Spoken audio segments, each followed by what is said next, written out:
Constitution club में हो रही इस बेहद ज़रूरी बहस में, डिबेट में आप सभी का बहुत बहुत स्वागत है। मेरा नाम सौरभ द्विवेदी है। मैं इंडिया टुडे हिंदी मैगजीन का और ललन टॉप का संपादक हूं और आज की इस बहस का मॉडरेटर भी।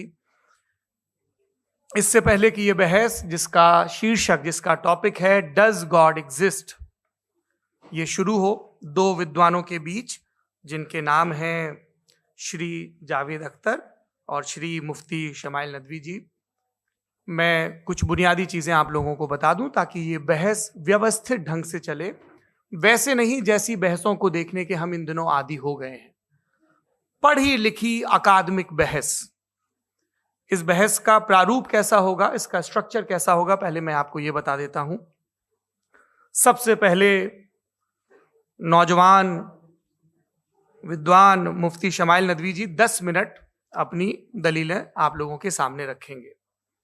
उसके बाद जावेद अख्तर साहब 10 मिनट अपनी बात रखेंगे। उसके बाद जिसको हम अंग्रेजी में रिबटल कहते हैं, एक जवाबी दौर रहेगा कि आपने जो कहा मैं उससे मुतमईन हूं कि नहीं हूं और हमने जो कहा।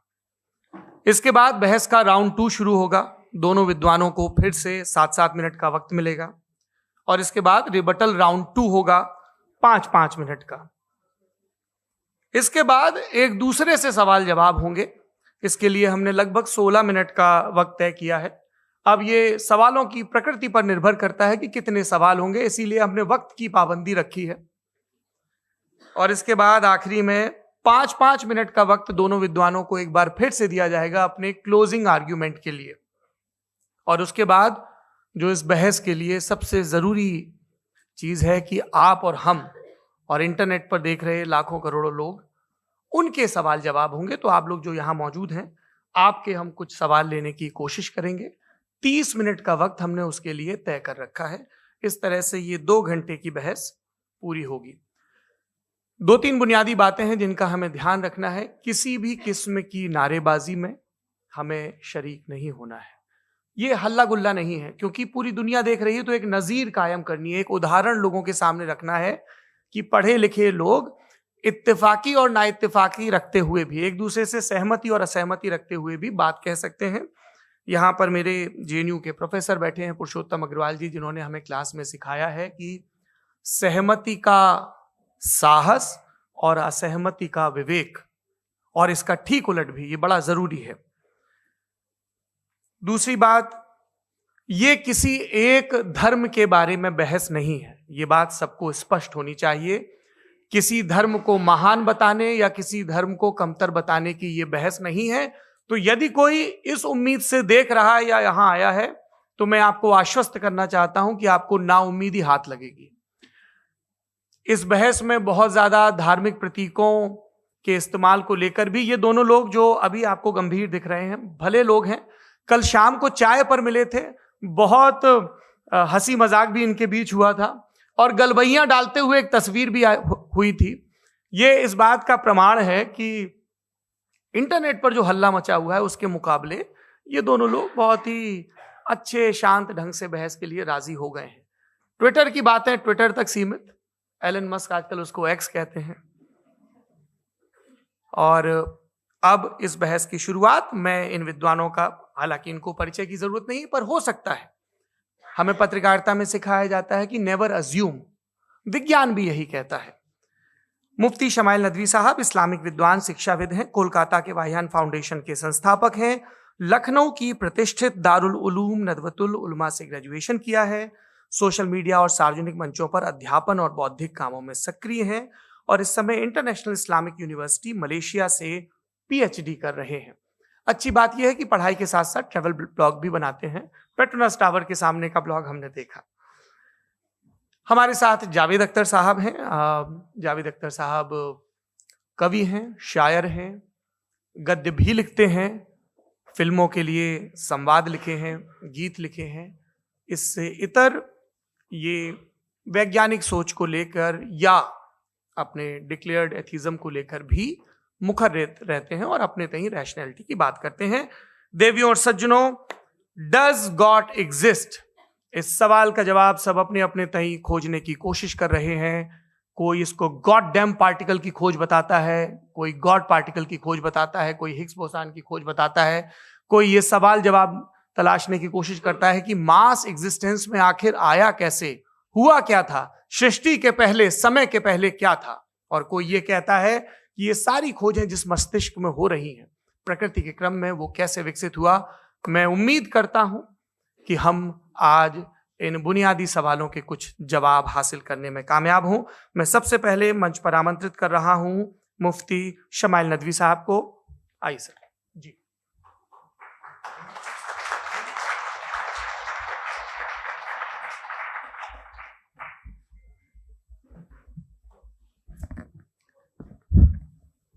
एक आपकी गुजारिश, आप बोलना शुरू करें। आप लोग प्लीज अपने फोन लाइट मोड पे या साइलेंट मोड पे एक बार चेक कर लें, कई बार बेध्यानी हो जाती है।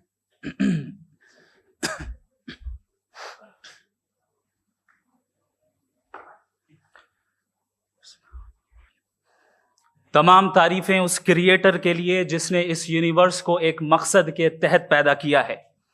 रिस्पेक्टेड जनाब जावेद अख्तर साहब, मिस्टर सौरभ द्विवेदी और respected audience, thank you all for being here today.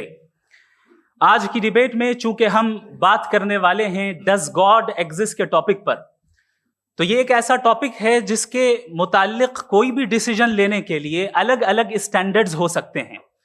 लिहाजा डिबेट के शुरू में यह जरूरी है कि हम ये जान लें कि आज के इस टॉपिक में कौन सा स्टैंडर्ड सही होगा और कौन सा गलत होगा।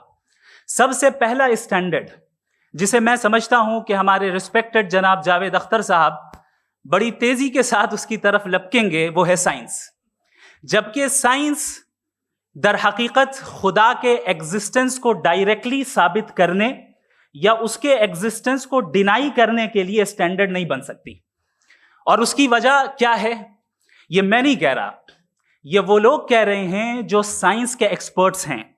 नेशनल एकेडमी ऑफ साइंस कहती है science doesn't have the processes to prove और disprove the existence of God. Why? क्योंकि साइंस का ताल्लुक एम्पेरिकल एविडेंस से है और एम्पेरिकल एविडेंसेस का ताल्लुक हमारे नेचुरल और फिजिकल वर्ल्ड से है, जबकि गॉड नॉन फिजिकल और सुपर नेचुरल रियलिटी है। लिहाजा नॉन फिजिकल रियलिटी को आप उस टूल के साथ नहीं चेक कर सकते जिसका काम फिजिकल रियलिटी को तलाश करना है। लिहाजा आज इस डिबेट में गॉड की एग्जिस्टेंस को साबित करने या उसे डिनाई करने में साइंटिफिक एविडेंस को एक्सेप्ट नहीं किया जाएगा। दूसरा स्टैंडर्ड हो सकता है रेविलेशन, कि रेविलेशन के जरिए हम यह साबित करें कि गॉड एग्जिस्ट करता है या नहीं। लेकिन यह स्टैंडर्ड भी आज इररेलेवेंट है। क्यों? क्योंकि रेविलेशन मेरे नजदीक सोर्स ऑफ नॉलेज है, वैलिड सोर्स ऑफ नॉलेज है, लेकिन हमारे जावेद अख्तर साहब के नजदीक ये वैलिड सोर्स ऑफ नॉलेज नहीं है। लिहाजा आज की डिबेट में मैं एक भी एविडेंस किसी भी मजहबी स्क्रिप्चर से नहीं दूंगा ताकि जावेद अख्तर साहब के लिए वो अनएक्सेप्टेबल ना हो। तीसरा जो मेयार हो सकता है वो है ऑब्जर्वेशन, कि भाई कोई कहे कि हमें खुदा दिखाओ, अगर है तो दिखाओ, या ये कि खुदा के एग्जिस्टेंस पर एम्पेरिकल एविडेंस दो। तो ये है दर हकीकत गलत टूल का इस्तेमाल करना। ये ऐसा ही है कि जावेद साहब मुझसे ये मुतालबा करें कि मुफ्ती साहब आप मेटल डिटेक्टर के जरिए प्लास्टिक डिटेक्ट करके दिखाएं। अब चूंकि प्लास्टिक डिटेक्ट नहीं हो पा रही है लिहाजा plastic does not exist. No, you are using the wrong tool. इस टूल से प्लास्टिक को डिटेक्ट नहीं किया जाता। लिहाजा मैं समझता हूं कि गॉड के एग्जिस्टेंस पर एम्पेरिकल एविडेंस का मुतालबा करना एक बचकाना मुतालबा है और हमारे रिस्पेक्टेड जनाब जावेद अख्तर साहब इस स्टेज से अब बहुत आगे निकल चुके हैं। अब बचता है एक ही स्टैंडर्ड और वो स्टैंडर्ड है अक्ल, लॉजिक, रीजनिंग। और यही वो स्टैंडर्ड है जिसके तहत गॉड की एग्जिस्टेंस को साबित किया जाएगा या गॉड की एग्जिस्टेंस को डिनाई किया जाएगा। लेकिन चूंकि ये बहुत इंपॉर्टेंट और सेंसिटिव टॉपिक है, इसलिए लॉजिकल आर्ग्यूमेंट भी ऐसा होना चाहिए जो डेफिनेटिव हो, इनडेफिनेटिव ना हो, जो 2 और 2 4 की तरह बिल्कुल वाजे हो, जिसे लॉजिकली रिजेक्ट करना पॉसिबल नहीं हो।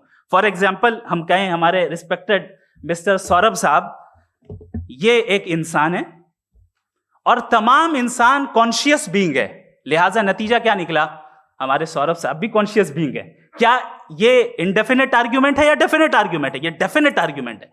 ये 2 और 2 की तरह वाजे है, इसमें किसी तरह जो है लॉजिकली इसको रिजेक्ट नहीं किया जा सकता। तो अगर आज हमारे जावेद अख्तर साहब ऐसी कोई अकली दलील और लॉजिकल एविडेंस दें खुदा के ना होने पर जो डेफिनेट भी हो, तो मैं ये ऐलान करता हूं कि यकीनन मैं उस एविडेंस को कबूल करूंगा और उस पर गौर करूंगा।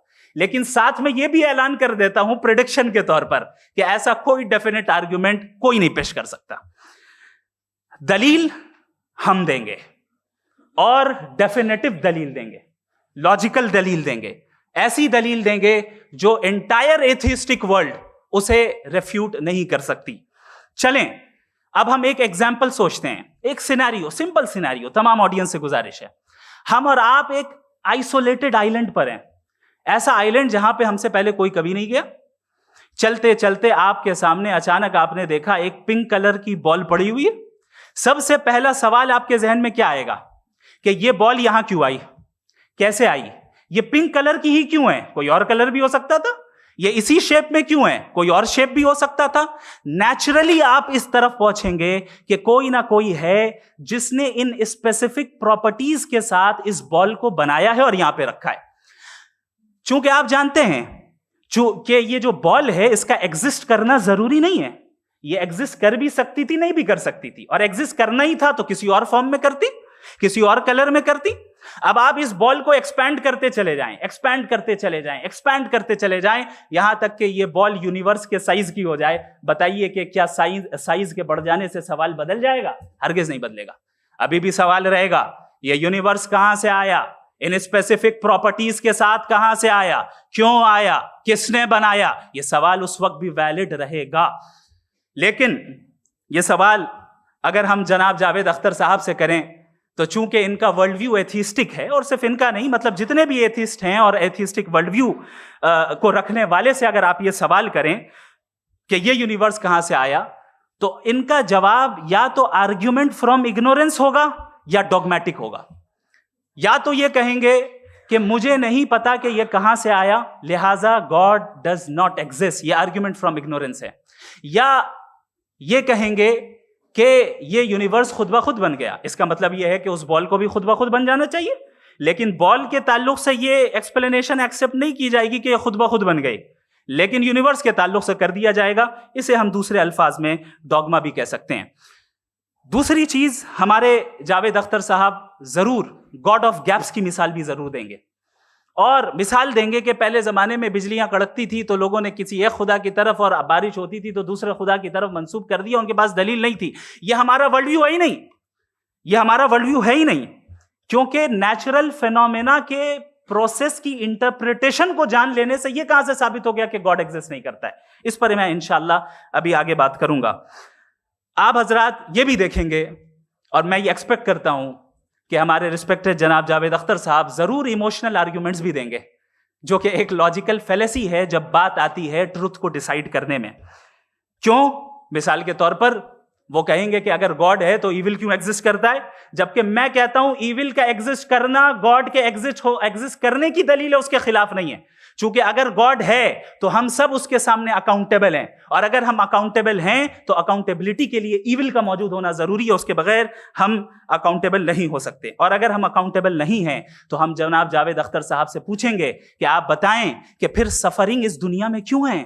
अगर खुदा नहीं है तो सफरिंग क्यों है? और उन लोगों के जज्बे का क्या जिनके अंदर सफरिंग के बाद इंतकाम लेने का जज्बा पाया जाता है और वो इस दुनिया से ऐसे ही चले गए, क्या उनकी सारी तकलीफें बेकार चली जाएंगी? अब आ जाएं उसी एग्जाम्पल की तरफ कि बॉल, मुझसे अगर कोई पूछे इस बॉल को किसने बनाया और या इस एक्सपेंडेड बॉल को किसने बनाया, मैं कहूंगा कि चूंकि ये यूनिवर्स और इस यूनिवर्स की तमाम चीजें कॉन्टिंजेंट हैं। कॉन्टिंजेंट होने का मतलब ये होता है कि जो अपने एग्जिस्टेंस पे किसी के ऊपर डिपेंड करती हो, तो जाहिर है ये यूनिवर्स कॉन्टिंजेंट है। और अगर कोई चीज कॉन्टिंजेंट नहीं है तो मैं रिक्वेस्ट करूंगा कि मुझे दिखा दें कि कौन सी चीज यूनिवर्स में कॉन्टिंजेंट नहीं है, हम भी जरा गौर कर लें और हम भी देख लें। और जब कॉन्टिंजेंट चीजें मौजूद हैं तो फिलोसोफर्स की इस्तिलाह के मुताबिक, हम उस टर्मिनोलॉजी के मुताबिक, हम उस जगह तक पहुंचते हैं और उस हस्ती तक पहुंचते हैं जिसे नेसेसरी बीइंग कहा जाता है, कि ये वो नेसेसरी बीइंग है जिसका मौजूद ना होना नामुमकिन हो। क्योंकि अगर ये मौजूद ना हो तो सारी चीजें एग्जिस्टेंस में आएंगी ही नहीं, और ये सारी कॉन्टिंजेंट चीजें उसी के ऊपर डिपेंड करती हैं। अब अगर आप ये सवाल करते हैं कि फिर उस हस्ती को किसने बनाया, फिर उसका कॉज क्या है, फिर उसका कॉज क्या है, फिर उसका कॉज क्या है, और एंडलेसली चले जाएं, इसे हम कहते हैं इन्फिनिट रीग्रेस ऑफ कॉजेस, जो कि लॉजिकल फैलेसी है। कॉन्सेप्चुअली इंफिनिटी पॉसिबल है। मिसाल के तौर पे न्यूमेरिकल्स 1 2 3 गिनते चले जाएं, इन्फिनिट नंबर्स हैं। मैं कॉन्सेप्चुअली बात नहीं कर रहा, प्रैक्टिकली रियलिटी में साबित करके दिखाएं कि infinite regress of causes possible है या नहीं। अगर पॉसिबल है तो हम मान लेंगे, मिसाल दे दें, और पॉसिबल नहीं है तो एक ही ऑप्शन बचता है जिसे हम कहते हैं नेसेसरी बीइंग। ऐसी नेसेसरी बीइंग जो इंडिपेंडेंट है, क्योंकि अगर वो डिपेंडेंट हुई तो वो नेसेसरी नहीं रहेगी। ऐसी इंडिपेंडेंट बीइंग जो इटर्नल है, अगर वो इटर्नल नहीं होगी, उसकी बिगिनिंग होगी, तो वो खुद कॉन्टिंजेंट है। ऐसी बीइंग जो पावरफुल है, क्योंकि कॉन्टिंजेंट को एक्चुअलाइज करने के लिए पावर चाहिए। ऐसी बीइंग जो इंटेलिजेंट है और नॉलेजेबल है, क्योंकि ये यूनिवर्स स्पेसिफिक फॉर्म और स्पेसिफिक लॉज ऑफ नेचर के तहत प्रिसाइजली चल रहा है। Thank you. थैंक यू मुफ्ती साहब। मैं इन दलीलों के बाद जावेद अख्तर साहब से गुजारिश करूंगा, आप बैठ के बोलना चाहेंगे हमारे? जी।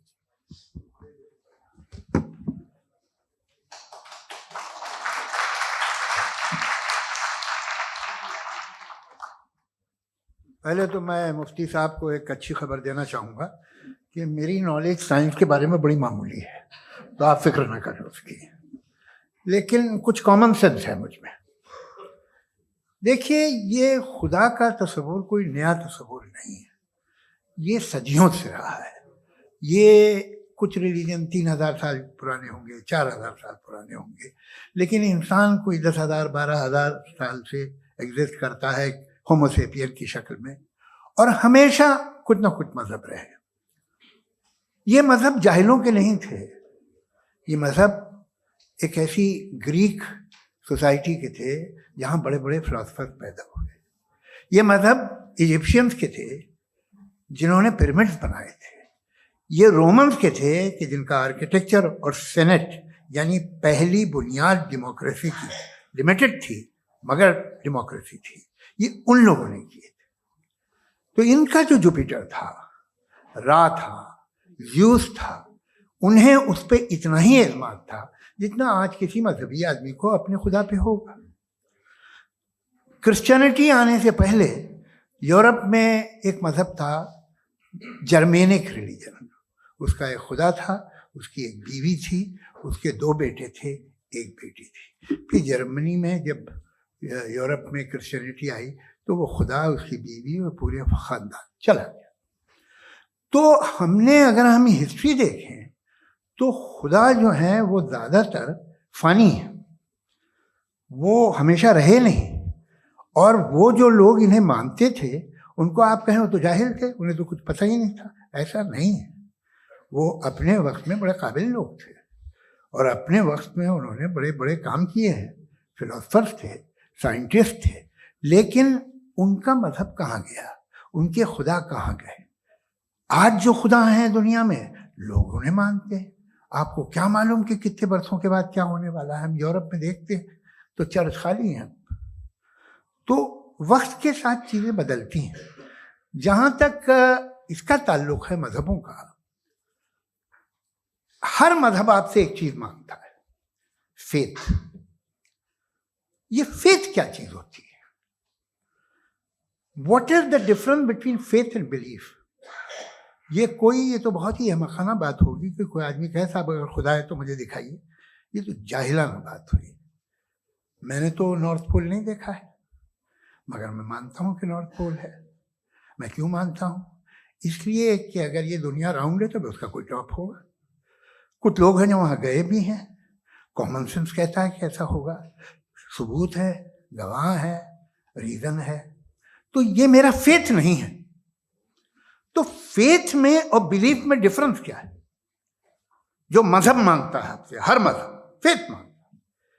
फेथ का मतलब ये है कि ना कोई गवाह हो, ना कोई सबूत हो, ना कोई रैशनल हो, ना कोई लॉजिक हो, ना कोई प्रूफ हो, मगर तुम एक बात को मानो। ये है फेथ। वरना बिलीफ होता। अगर इसमें कुछ भी सबूत होते, गवाह होते, तो फिर इसे आप बिलीफ कहते हैं। जैसे मेरा बिलीफ है कि नॉर्थ पोल है, मेरा फेथ थोड़ी है। फेथ इन तमाम शर्तों को रद्द करता है। तो फिर स्टुपिडिटी क्या है? अगर मैं एक बात ऐसी मानूं जिसकी ना कोई लॉजिक है, ना कोई रैशनल है, ना कोई प्रूफ है, ना कोई गवाह है, ना कोई सबूत है, और मैं उसे मानूं, तो ये स्टुपिडिटी हुई। इसे ही भाई कल को मैं यकीन कर लूं कि एलॉन मस्क जो है मेरा भाई है, तो मुझे इंतहाई खुशी होगी, सुकून भी बहुत मिलेगा मुझे। लेकिन और कहे भाई क्यों मानते हो, क्या सबूत है भाई, वो तो अमेरिकन है और तुम तो इंडियन हो, वो तो नस्ल अलग है, तुम्हें कभी मिले भी नहीं। साहब देखिए मेरा फेथ है, इस पे बात ना किया। फेथ का मतलब ही यह है कि आप प्रूव नहीं कर सकते। अगर आप प्रूव कर सकते हो तो फेथ की जरूरत ही नहीं, फिर तो आप बात करेंगे, आप कितनी बहस कर लीजिए। अल्टीमेटली दुनिया का हर मजहब फेथ पे टिका है, और फेथ का मतलब है एक ऐसा यकीन जिसका कोई सबूत, कोई गवाह, कोई रैशनल नहीं।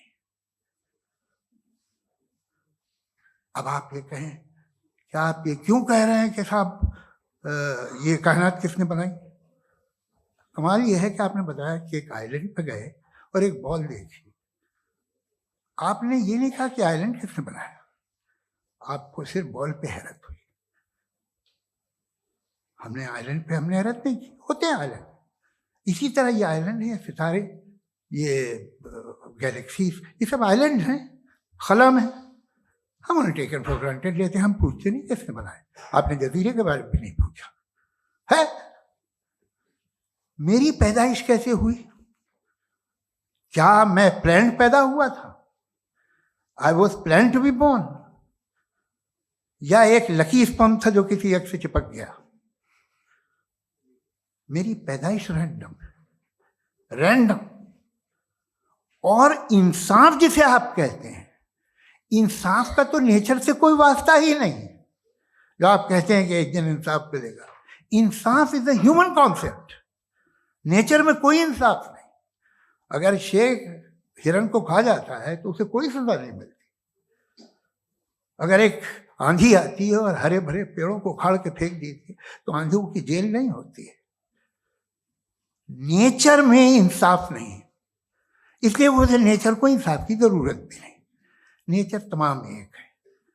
अब हम कहें कि साहब ये देखिए जो मैंने खाना खाया था, ये मेरी आंख तो नहीं यूं कर दिया उसे, तो इसे सजा मिलनी नहीं, वो सिस्टम है, ऐसे ही चल रहा है। नेचर बगैर इंसाफ के है। इंसाफ इज अ ह्यूमन कॉन्सेप्ट। तो जो आपसे कहता है कि मैं तुम्हें इंसाफ दूंगा, वो इंसानी जहन की पैदावार है। ये नेचुरल है ही नहीं, ये आसमानी है ही नहीं। नेचर का तसव्वुर, इंसाफ का तसव्वुर। भाई आप साथ मिलते हैं, अब आप लेफ्ट हैंड ड्राइव करते हैं, ये क्या है? तमाम सच, तमाम नेकी, तमाम शराफत लेफ्ट हैंड ड्राइव है। वरना क्या होगा, या तो आप क्रॉस कर देंगे, आपका एक्सीडेंट हो जाएगा, या आप किसी को मार देंगे, या ट्रैफिक जैम हो जाएगा। झूठ, बेईमानी, रिश्वतखोरी, ये तमाम जो है driving on the wrong side, इसके ऊपर कुछ नहीं।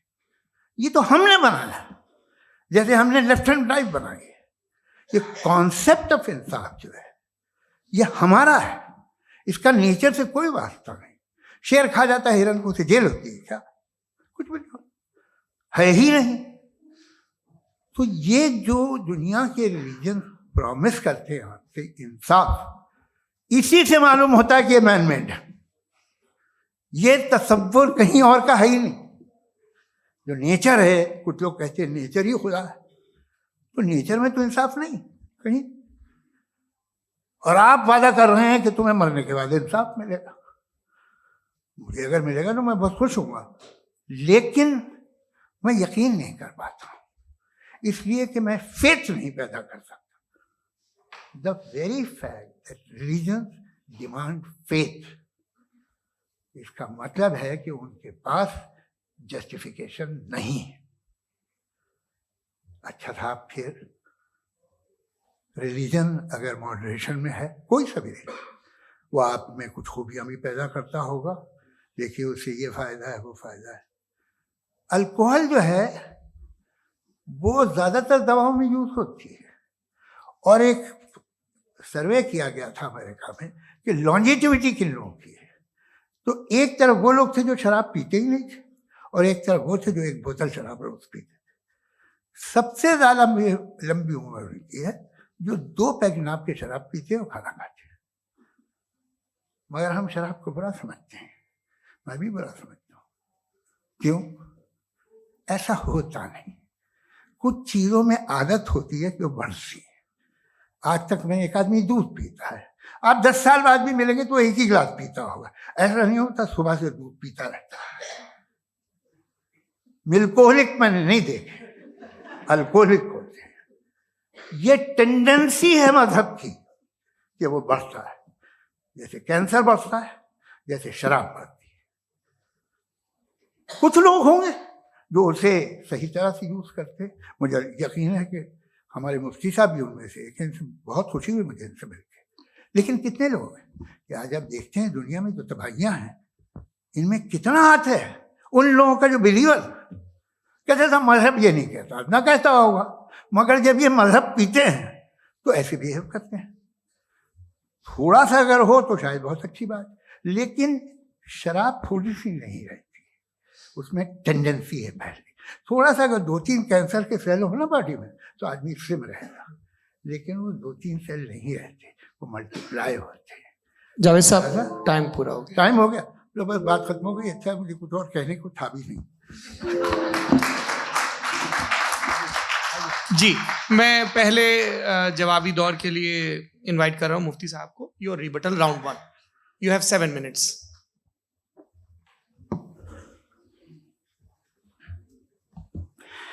Thank you very much Javed साहब। आपकी बात को सुनकर बड़े महजूज हुए हम लोग। महजूज, डू यू अंडरस्टैंड?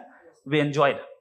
ओके, अब थोड़ा सा लॉजिकली उसको हम लोग दरअसल हम लोगों ने कल गुजारिश की थी मुफ्ती साहब से भी, जावेद साहब से भी, कि हिंदुस्तानी जबान आम फहम सबको समझ में आ जाए और जहां कहीं आप मुश्किल शब्द इस्तेमाल करें वहां बताते भी चलें। Thank you. तो सबसे पहले हमारे रिस्पेक्टेड जावेद साहब ने हवाला दिया कि खुदा फानी है। कितने मजहब आगे चले गए, किसी ने जुपिटर को खुदा माना, किसी ने किसी को माना। मैं कहता हूं जिसने कॉन्टिंजेंट चीज को खुदा माना, गलत माना, वो खुदा ही नहीं, वो खुदा ही नहीं है। हम तो नेसेसरी बीइंग को साबित करने बैठे हैं, वो नेसेसरी कॉज जो इटरनल है, जो अबदी भी है और अजली भी है। हम किसी और को साबित करने नहीं बैठे। दूसरी चीज उन्होंने कहा कि फेथ एंड बिलीफ, ये एक ऐसी डेफिनेशन है फेथ की जो इन्होंने पहली मर्तबा पेश की है, या माफ कीजिएगा, इन्होंने पहली मर्तबा पेश नहीं की है, रिचर्ड डॉकिंस ने पहली मर्तबा पेश की है। मुझे मालूम है ये सोर्स कहां से है। एपिस्टेमोलॉजिकली फेथ और बिलीफ का फर्क आप इस तरह नहीं कर सकते सर। फेथ सही भी होता है, गलत भी होता है। बिलीफ सही भी होता है, गलत भी होता है। जो लॉजिक, रीजन और एविडेंस से बैक्ड होगा वो फेथ सही होगा। और आप जिस फेथ की बात कर रहे हैं कि इलॉजिकल है और उसके पीछे नहीं है, तो we are on the same page. हम नहीं मानते उस फेथ को।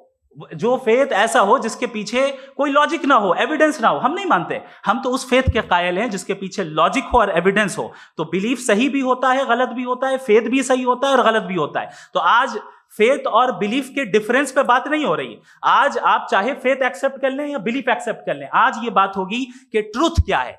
चाहे ट्रू बिलीफ सही है या ट्रू फेथ सही है, और फॉल्स फेथ क्या है और फॉल्स बिलीफ क्या है, बात इस पे हो रही। दूसरी चीज इन्होंने पूछा, स्टुपिडिटी फिर क्या है? अगर फेथ, रिलीजन स्टुपिडिटी नहीं है तो और क्या है? चूंकि फेथ का मुतालबा करते हैं तो स्टुपिडिटी क्या है? मैं कहता हूं स्टुपिडिटी एथिज्म है। उसकी वजह यह है कि आप एक सड़क पे जा रहे हो और आप किसी गार्डन में जाएं और देखें वहां लिखा है फूलों के साथ, I love Javed Akhtar, and I really do, I love you sir. So जब आप वहां पर पहुंचे तो वहां पहुंचकर अब ये बताएं, क्या आप ये कहेंगे wow what a natural selection?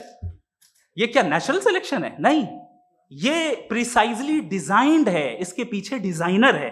लिहाजा अगर कोई एक ऐसी कॉमन सेंस की बात को कबूल नहीं कर रहा है कि यूनिवर्स जो इतने प्रिसाइजली काम कर रहा है, हम कह दें कि खुद ब खुद बन गई, मैं समझता हूं इससे बड़ी स्टुपिडिटी और कुछ नहीं है। ये इरैशनल चीज है। फिर हमारे सर ने कहा कि आपने बॉल पे फोकस किया, आइलैंड पे फोकस नहीं किया।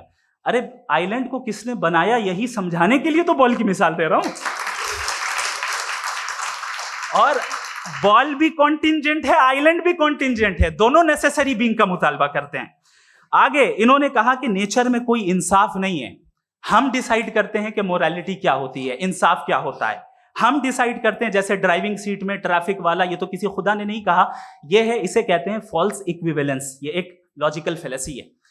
आपने जो है मिसाल दी ड्राइविंग की और ट्रैफिक की, ये सब्जेक्टिव मोरालिटी है। आप सब्जेक्टिव मोरालिटी को मिसाल बनाकर ऑब्जेक्टिव मोरालिटी के ऊपर नहीं थोप सकते। इंसाफ की ऑब्जेक्टिव मोरालिटी। अगर आप ये कहते हैं कि नेचर में इंसाफ नहीं है, तो इंसाफ का न होना ये नेचुरल हुआ, तो फिर नेचर को नेचर रहने दे, क्यों हम इतना स्ट्राइव कर रहे हैं दुनिया में इंसाफ लाने के लिए? ये तो इलॉजिकल बात है, इरैशनल बात है। इसलिए बहुत सी चीजें ऐसी हैं जो ऑब्जेक्टिवली जो है इविल या गुड हैं, और बहुत सी चीजें ऐसी हैं जो सब्जेक्टिवली हैं। सब्जेक्टिवली जो मोरल होता है या इमोरल होता है, उसको हम सोशल कंसेंसस से या पर्सनल प्रेफरेंस से डिसाइड करते हैं। लेकिन जो ऑब्जेक्टिव मोरालिटी है, जिसमें इंसाफ आया, जो इन्होंने बार बार रिपीट किया, ये ऑब्जेक्टिव है, सब्जेक्टिव नहीं है। अगर आप कहते हैं ये सब्जेक्टिव है, तो मेरा सवाल आपसे ये है, क्या सोशल कंसेंसस के जरिए अगर जुल्म को सही करार दे दिया जाएगा तो आप जुल्म को जस्टिफाई करेंगे? दूसरी चीज इन्होंने ये कहा कि 2 पैक शराब पी लें तो वो उतने पे नहीं रहता, बढ़ जाता है। यही मामला मजहब के साथ है, 2 पैक आप पी लें बढ़ेगा। तो ये एक ऐसी मिसाल है, इसको कहीं भी फिट कर लें कि आप एथिज्म पे जब फिट करें, जब आप 2 पैक एथिज्म का लेंगे ना, तो वो बढ़ बढ़ के नॉर्थ कोरिया बनेगा। Thank you.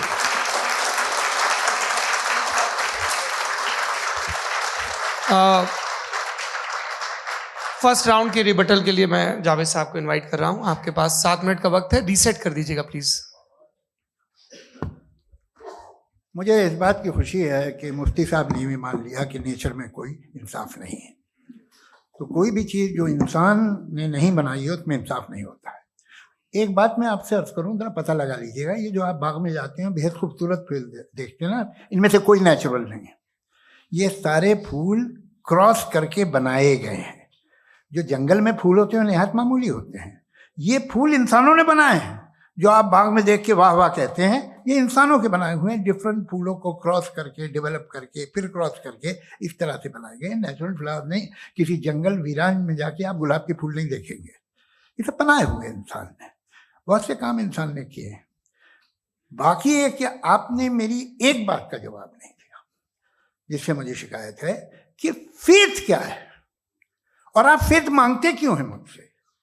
आप तो लॉजिकल हैं, आपके पास तो सारे रैशनल हैं, आपके पास सारे सबूत हैं, तो आपको फेथ की डिमांड क्यों करते हैं कि भाई तुम सरेंडर कर दो और सवाल मत करो? कोई मजहब सारे सवाल करने की इजाजत नहीं देता है और मना करता है कि ज्यादा सवाल ना करो, बह जाओगे तुम। आप क्यों रोकते हैं? हकीकत यह है कि इंसानी तारीख क्या है। इंसानी तारीख ये है कि दुनिया में 2 तरह के लोग हुए हैं। एक वो जिन्होंने अपनी लाइल्मी की परस्तिश की है, दूसरे वो जिन्होंने अपनी इग्नोरेंस या लाइल्मी से झगड़ा किया है और मालूम किया है कि क्या है।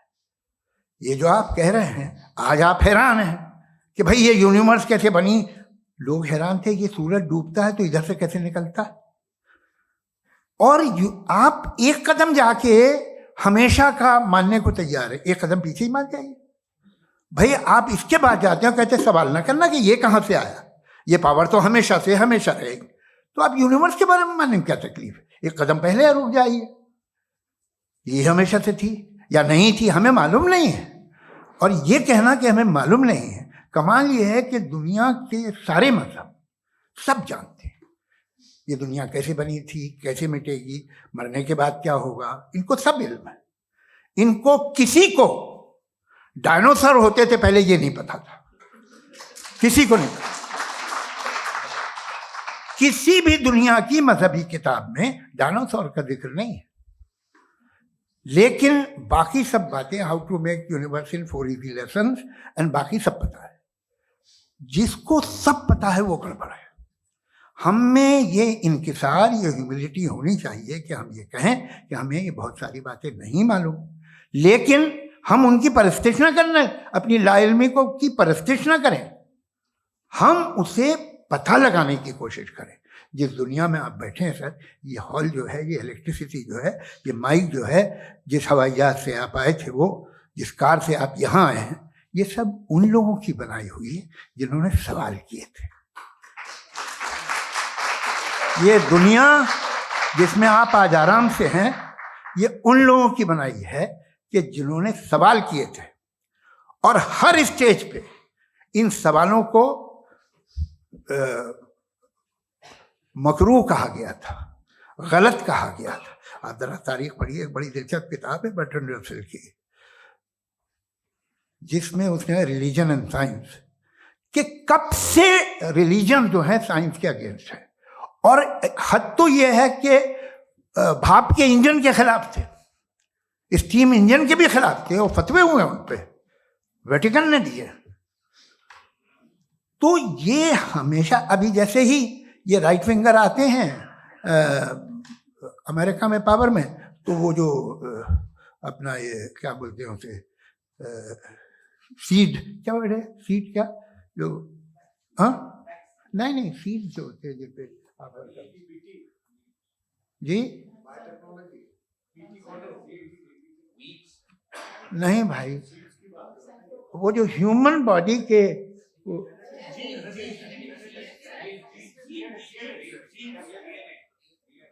उस पर रिसर्च बंद हो जाती है, रिपब्लिकन नहीं करने देते। अरे भाई इतना डर क्या है तुम्हें? एक जमाने में बहुत नाराज थे ये सारे मजहबी लोग कि ये इंसान तो इंसान बनाने की कोशिश कर रहा है। आपको क्या तकलीफ भाई, बना ले तो बना लेने दो, ये खौफ क्या है? और ये सब आज जो आप कह रहे हैं नामुमकिन है, ये कैसे हुआ? मुझे एक किस्सा याद आता है। जब मैं छठी क्लास में था तो मैं मैथमेटिक्स में बहुत वीक था, तो एक टीचर रख दिया गया, उसने 1 2 3 4 5 6 7 तो सिखा दिया मुझे।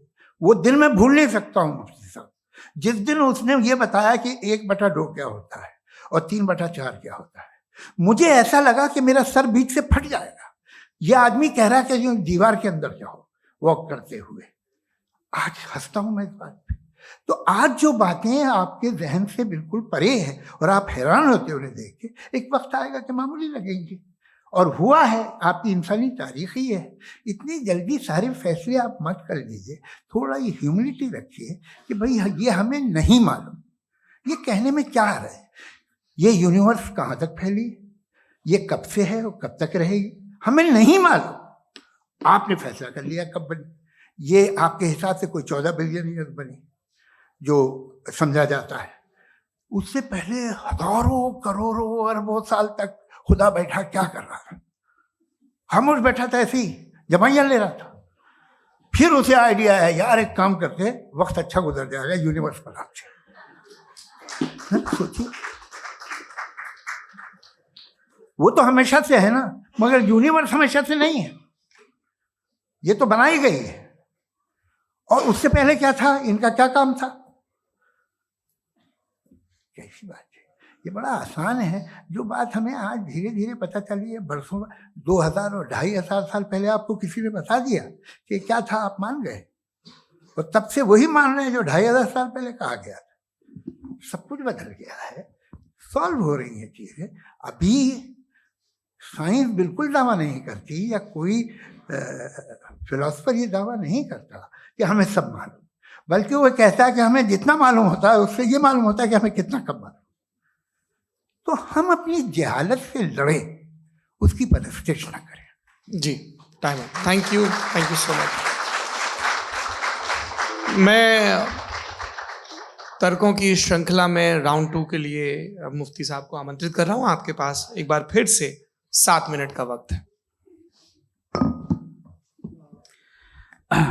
शुक्रिया। जनाब जावेद अख्तर साहब कई मर्तबा दोहरा रहे हैं कि फेथ का मतलब बताइए, फेथ का मतलब बताइए। मैंने बता दिया, फेथ सही भी होता है, गलत भी होता है। और आज हम फेथ पे बात नहीं कर रहे, हम ट्रुथ और डज गॉड एग्जिस्ट पे बात कर रहे हैं। क्या डज गॉड एग्जिस्ट, ये ट्रुथ यानी गॉड है या नहीं है, इसमें से दोनों ट्रुथ क्या है। अब आप उसे फेथ कह लें, बिलीफ कह लें, नॉट माई बिजनेस। उसके बाद आपने कहा कि भाई सवाल करने से मजहब रोकता है। मैं कहता हूं जो रोकता है वो रोकता होगा, मैं नहीं रोकता, बल्कि सवाल करें, सवाल करना चाहिए। सवाल कर करके तो हम आगे बढ़ते हैं, तरक्की करते हैं, और इसीलिए मैं आज यहां पे आया हूं। लेकिन सवाल सिर्फ खुदा से नहीं होगा, आपसे भी होगा। सवाल एथिज्म से भी होगा, सवाल सिर्फ मजहब से नहीं होगा, सबसे होगा। और आज मैं सवाल करूंगा और उम्मीद है कि आप जवाब देंगे। अभी तक आपने वैसे कॉन्टिंजेंसी आर्गुमेंट का कोई जवाब नहीं दिया। चलें, आपने कहा यूनिवर्स के बारे में इटर्नल क्यों नहीं बोल देते। ये चूंकि लॉजिकली पॉसिबल ही नहीं है कि यूनिवर्स इटर्नल हो। यूनिवर्स एक कॉन्टिंजेंट चीज है जो टाइम एंड स्पेस के पाबंद है, टाइम एंड स्पेस से बाउंड है। जो टाइम एंड स्पेस से बाउंड होगा वो कॉन्टिंजेंट होगा, जो कॉन्टिंजेंट होगा वो उसकी बिगिनिंग हुई होगी, जिसकी बिगिनिंग हुई होगी वो इटर्नल नहीं हो सकता। ये तो कॉमन सी बात है। आपने कहा कि किसी मजहबी किताब में डायनासोर का जिक्र नहीं है। अफसोस कि आज तक किसी मैथमेटिक्स की किताब में मुझे डायनासोर का जिक्र नहीं मिला।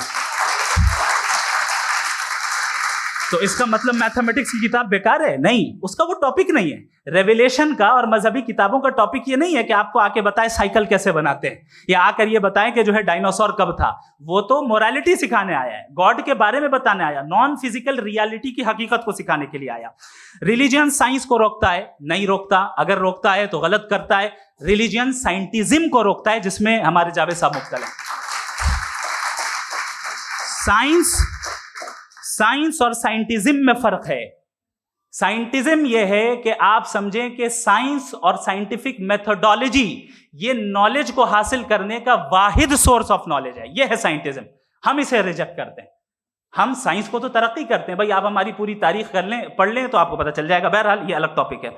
उसके बाद इन्होंने एक लफ्ज कहा, वेटिकन ने फतवा दिया। वेटिकन का फतवे से कोई ताल्लुक नहीं है, दोनों कॉन्ट्राडिक्टरी अल्फाज हैं। उसके बाद उन्होंने कहा कि भाई हमें नहीं मालूम। अगर नहीं मालूम तो क्लियरली कह देना कि नहीं मालूम है, इसमें क्या हर्ज है। तो वही तो मैं कह रहा हूं ना कि आप कह दें कि नहीं मालूम, लेकिन क्लेम क्यों कर रहे हैं कि गॉड एग्जिस्ट नहीं कर रहा है।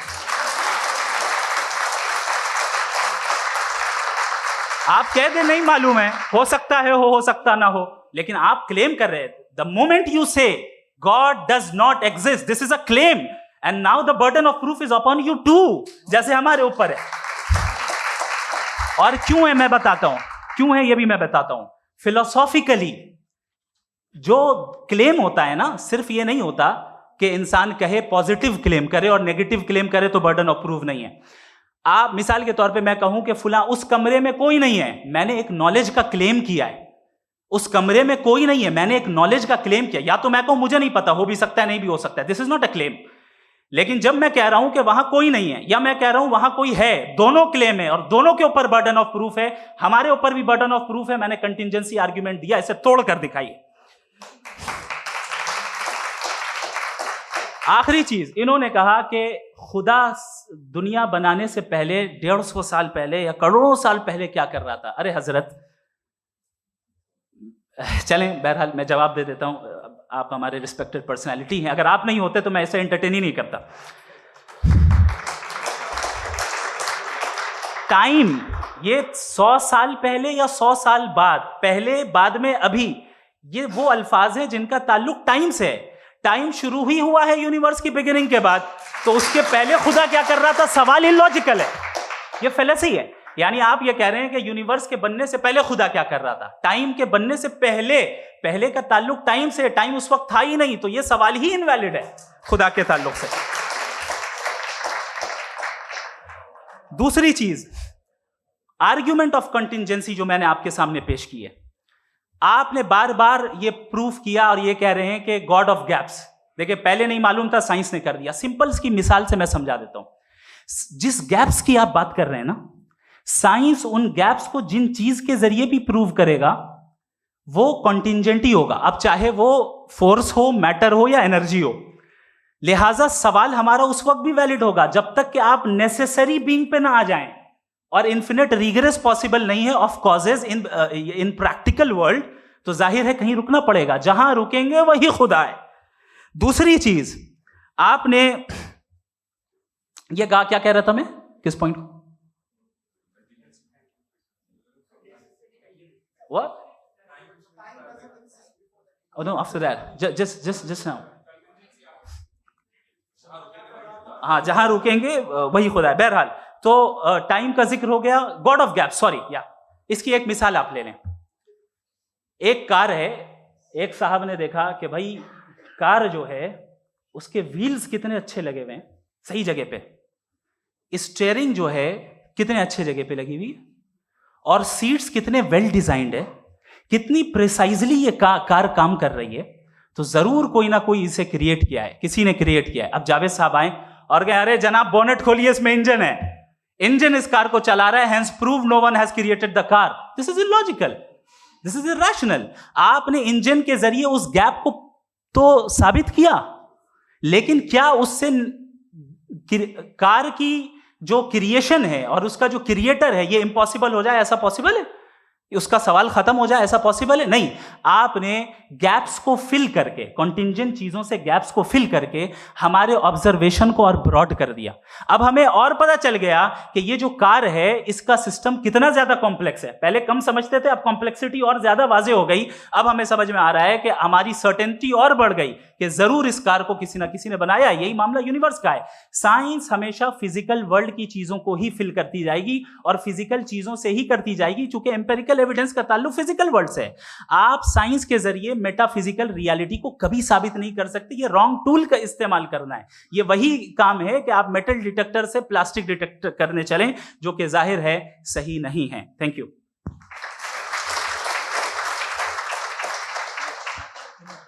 जी, ये आर्ग्यूमेंट का राउंड 2 है। हाँ। 7 मिनट है।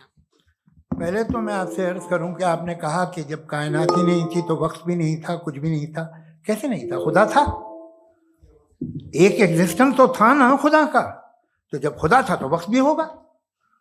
ऐसा नहीं है कि कुछ भी नहीं था, खुदा था। अच्छा, बाकी ये कि आपने कहा साहब आप साबित कीजिए, आपके पास भी लॉजिक है, मेरे पास भी लॉजिक है। आप मेरा जिम्मेदारी नहीं है साबित करना कि खुदा है। बर्टन रसल ने बड़ी अच्छी बात कही।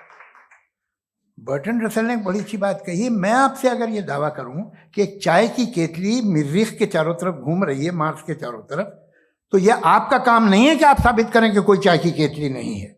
ये मेरा काम है, मैंने दावा किया है। ये दावा तो मजहबी लोग करते हैं कि खुदा है। मैं क्यों साबित करूं कि नहीं है? जब तक आप मुझे कन्विंस नहीं कर देंगे मैं नहीं मानूंगा। आपकी जिम्मेदारी है, मेरी जिम्मेदारी नहीं है।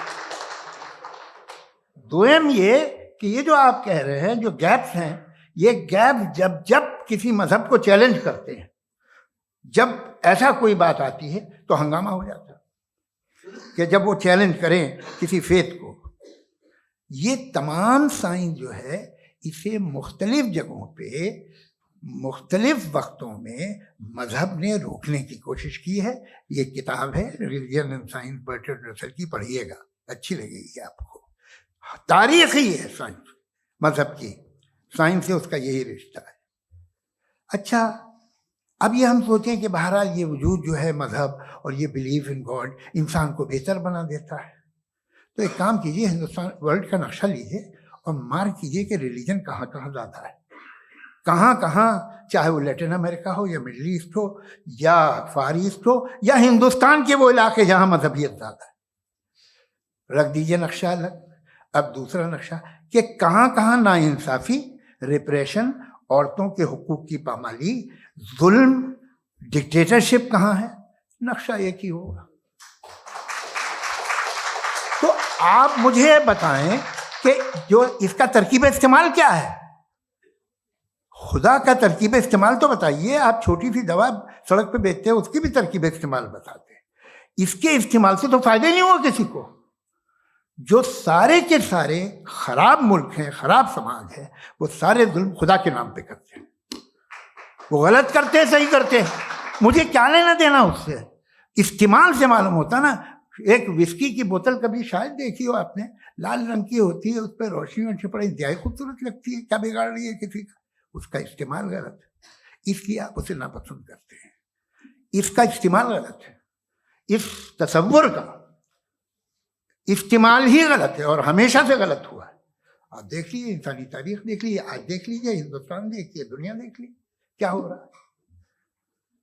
इसे कैसे इस्तेमाल कर रहे हैं फेथ वाले लोग?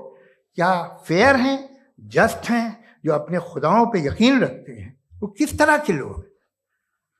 वो लोगों को इंसाफ देते हैं, वो बेहतर इंसान बने। तो इस दवा का फायदा क्या है? चलो बहुत फायदा हो रहा तो मैं इस्तेमाल कर लूंगा। मुझे तो इस दवा का कोई फायदा दिखता ही नहीं। मुझे तो ऐसा लगता, मैं एक और बात बताऊं, अगर कोई आदमी मजहबी है और अच्छा आदमी है तो मैं उसकी बहुत इज्जत करता हूं, इसलिए कि मेरा ख्याल है मजहबी आदमी का अच्छा होना मुझसे अच्छा होने से ज्यादा मुश्किल है। भाई हर चीज की एक लिमिट है। आप इतना भाग सकते हैं, इतना नहीं भाग सकते, इतना वजन उठा सकते हैं, इतना नहीं उठा सकते, इतना दूर देख सकते हैं, इतना दूर नहीं देख सकते। उसी तरह कॉमन सेंस कहता है कि आप में नेकी का भी एक कोटा होगा।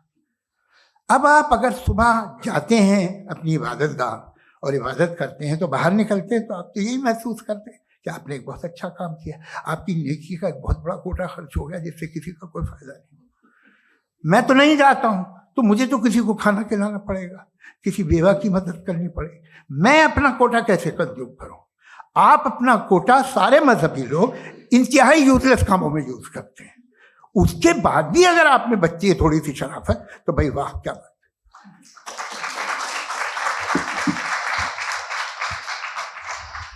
एक तो मुझे ये बात बहुत अच्छी लग रही है कि दोनों ही विद्वान समय को मानते हैं और बहुत समय से अपनी दलीलें और बाज दफ़ा समय से पहले अपनी तकरीरें पूरी करके अपनी अपनी कुर्सी पर बैठ रहे हैं। ये इस आर्ग्यूमेंट का राउंड 2 पूरा हुआ। अब रिबटल का राउंड 2 है और उसके बाद क्रॉस एग्जामिनेशन होगा। नहीं, आपका आर्ग्यूमेंट हो गया सर। हमारे यहाँ स्कूल के सिलेबस में पंच परमेश्वर कहानी पढ़ाई जाती है, प्रेमचंद जी की लिखी हुई। आप निश्चिंत रहिए, आपके कोई राउंड में मिस नहीं होने दूंगा। रिबटल का राउंड 2 मुफ्ती शमाइल नदवी साहब।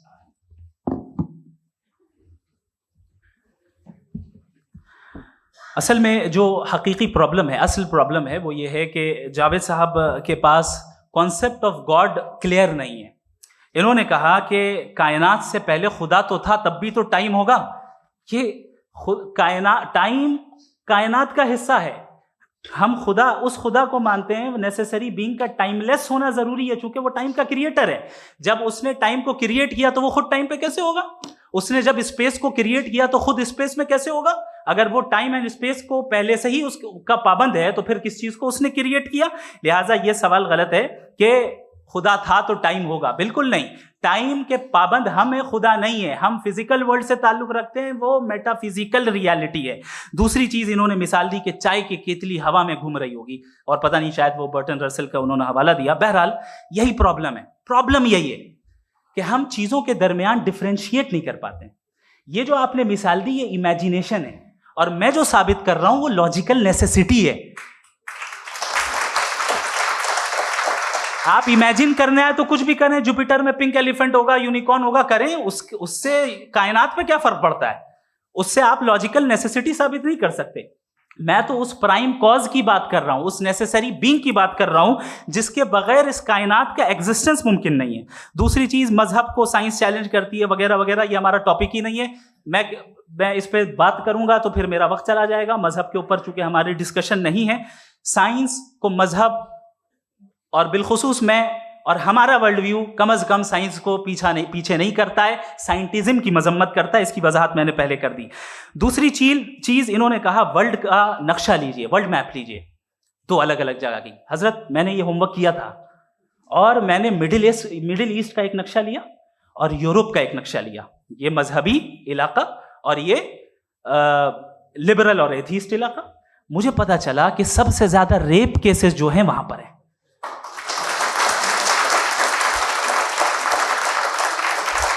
मुझे ये पता चला यूएन की रिपोर्ट के मुताबिक, मैं ये अपने घर से नहीं लेके आ रहा, कि जो वर्किंग वुमेन है यूरोपियन कंट्रीज में, उसमें 81% वुमेन सेक्सुअल हैरेसमेंट का वर्क में शुमार हो रही है। ये मिडिल ईस्ट में नहीं हो रहा है, वो मजहबी लोग हैं इसलिए नहीं हो रहा है। दूसरी चीज, आपने ये कहा कि मजहबी आदमी का अच्छा होना हमारे अच्छे होने से बहुत मुश्किल है, बहुत मुश्किल है। तो इसका मतलब यह है कि गॉड के अलावा आपके पास अच्छे और बुरे का कोई स्टैंडर्ड है। मैं चाहूंगा कि कन्वर्सेशनल स्टाइल वाले डिस्कशन और सेगमेंट पे इसी पे बात कर लेते हैं। Thank you very much.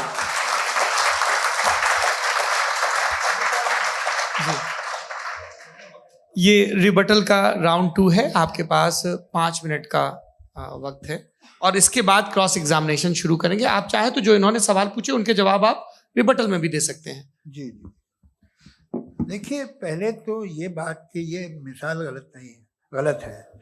इन्होंने पहले ही हमको डिसार्म कर दिया। कह लिया अकल से मामला सॉल्व नहीं हो सकता, लॉजिक से आप पहुंच नहीं सकते। ये एक मेटाफिजिकल चीज़ है। मेटाफिजिकल अजीब सा लफ्ज़ है, ठीक से किसी को माने नहीं मालूम इसके, तो ऐसा लगता है कुछ बड़ी चीज़ है। अरे भाई क्या होता है मेटाफिजिकल, बताओ, खड़ी हो। ये एक लफ्ज है जो कहीं भी इस्तेमाल हो जाता है। जब आप एक बात कर रहे हैं और आप मुझसे बहस कर रहे हैं तो मुझे मेटाफिजिकल मत बताइए, आप लॉजिकली मुझे प्रूफ किए। और अगर लॉजिकली आप नहीं बात करते साहब ये मेटाफिजिकल है, तो फिर हम आप बात क्या कर रहे हैं? मेरा आपका किस जबान में कॉन्वर्सेशन होगा? और ये कहना कि वक्त पहले नहीं था, तो फिर क्यों कहते हैं ये हमेशा से और हमेशा रहेगा? हमेशा वक्त है, तो आप कैसे कहते हैं वो हमेशा से है और हमेशा रहेगा? हमेशा का मतलब है कोई वक्त, अगर वक्त ही नहीं है तो हमेशा कैसे? बाहर वो रहेगा। अब मैं ये देखता हूं, आपने कहा ना कि वहां रेप ज्यादा होते हैं, तो हम एक बात देखते हैं कि ये दुनिया जिसपे वो कादर मुतलक है, जिसकी मर्जी के बगैर पत्ता भी नहीं हिलता, ओमनीपोटेंट है, ये दुनिया चल कैसे रही है? और इस दुनिया का हाल क्या है? 45,000 बच्चे जो 10 साल की उम्र से कम थे वो गाजा में मरे। भूख से काला हांडी में बच्चे मरते हैं और डिप्थेरिया से मरते हैं। डिप्थेरिया अजीब मर्ज है, गले में जाली बनना शुरू होती है, बच्चा नीला हो जाता है, गरीब का बच्चा, इसलिए कि उपास इलाज नहीं। ये कादर मुतलक है जो चाहे कर दे। इससे आप दुआएं मांगते हैं हमारी ये काम कर दे वो कर दे, तो इसका मतलब डे टू डे लाइफ में वो इंटरफेयर करता है और ये देख रहा है वो। अगर वो वाकई भी है फॉर डिस्कशन सेक, तो मैं जब दुनिया देखता हूं तो मेरे दिल में उसके लिए कोई इज्जत नहीं पैदा होती। ये क्या कर रहे हो तुम पूरे ऑल पावरफुल हो, ओमनीपोटेंट हो, ओमनी प्रेजेंट हो। तुम तो वहां गाजा में रहे होगे ना, तुम हर जगह हो। तुम देख रहे थे कि बच्चे की कैसे धज्जियां उड़ रही, तुम देख रहे थे और तुम चाहते हो मैं तुम्हारी परस्तिश करूंगा, तुम हो भी। अरे यार, इससे अच्छे तो हमारे चीफ प्राइम मिनिस्टर हैं, कुछ तो ख्याल करते हैं। कमाल है, आप किसकी इबादत कर रहे हैं? अगर वो है भी, ये दुनिया नाइंसाफी से, जुल्म से, जबर से, तशद्दुद से भरी हुई है। और आप ये मत कहिएगा कि वो देख रहा है और वो बताएगा एक दिन। अगर वो देख रहा है और इंटरफेयर नहीं करता तो आप दुआ क्यों मांगते? आप कहते हैं मेरा ये काम करा दे, इसके मतलब है वो दखल दे सकता है, वो आपको नौकरी दिलवा सकता है, भले दूसरे आदमी को न मिले, मगर आपका काम कर देगा चूंकि आपने दुआ मांगी है। तो जब वो आपको नौकरी दिला सकता है, लड़की की शादी कर सकता है, बेटे को ग्रीन कार्ड दिलवा सकता है, तो कम से कम ये जो मर रहे हैं बच्चे, इनको रोक दे, कुछ तो कर। मुझे तो दुनिया में, इस दुनिया का कोई मालिक है, इसका ओमनीपोटेंट कोई रूलर है, और ये दुनिया ऐसी चल रही है। मैं तो चाहूंगा कि भाई ना हो, अगर हो तो बड़ी शर्मिंदगी की बात है। शुक्रिया।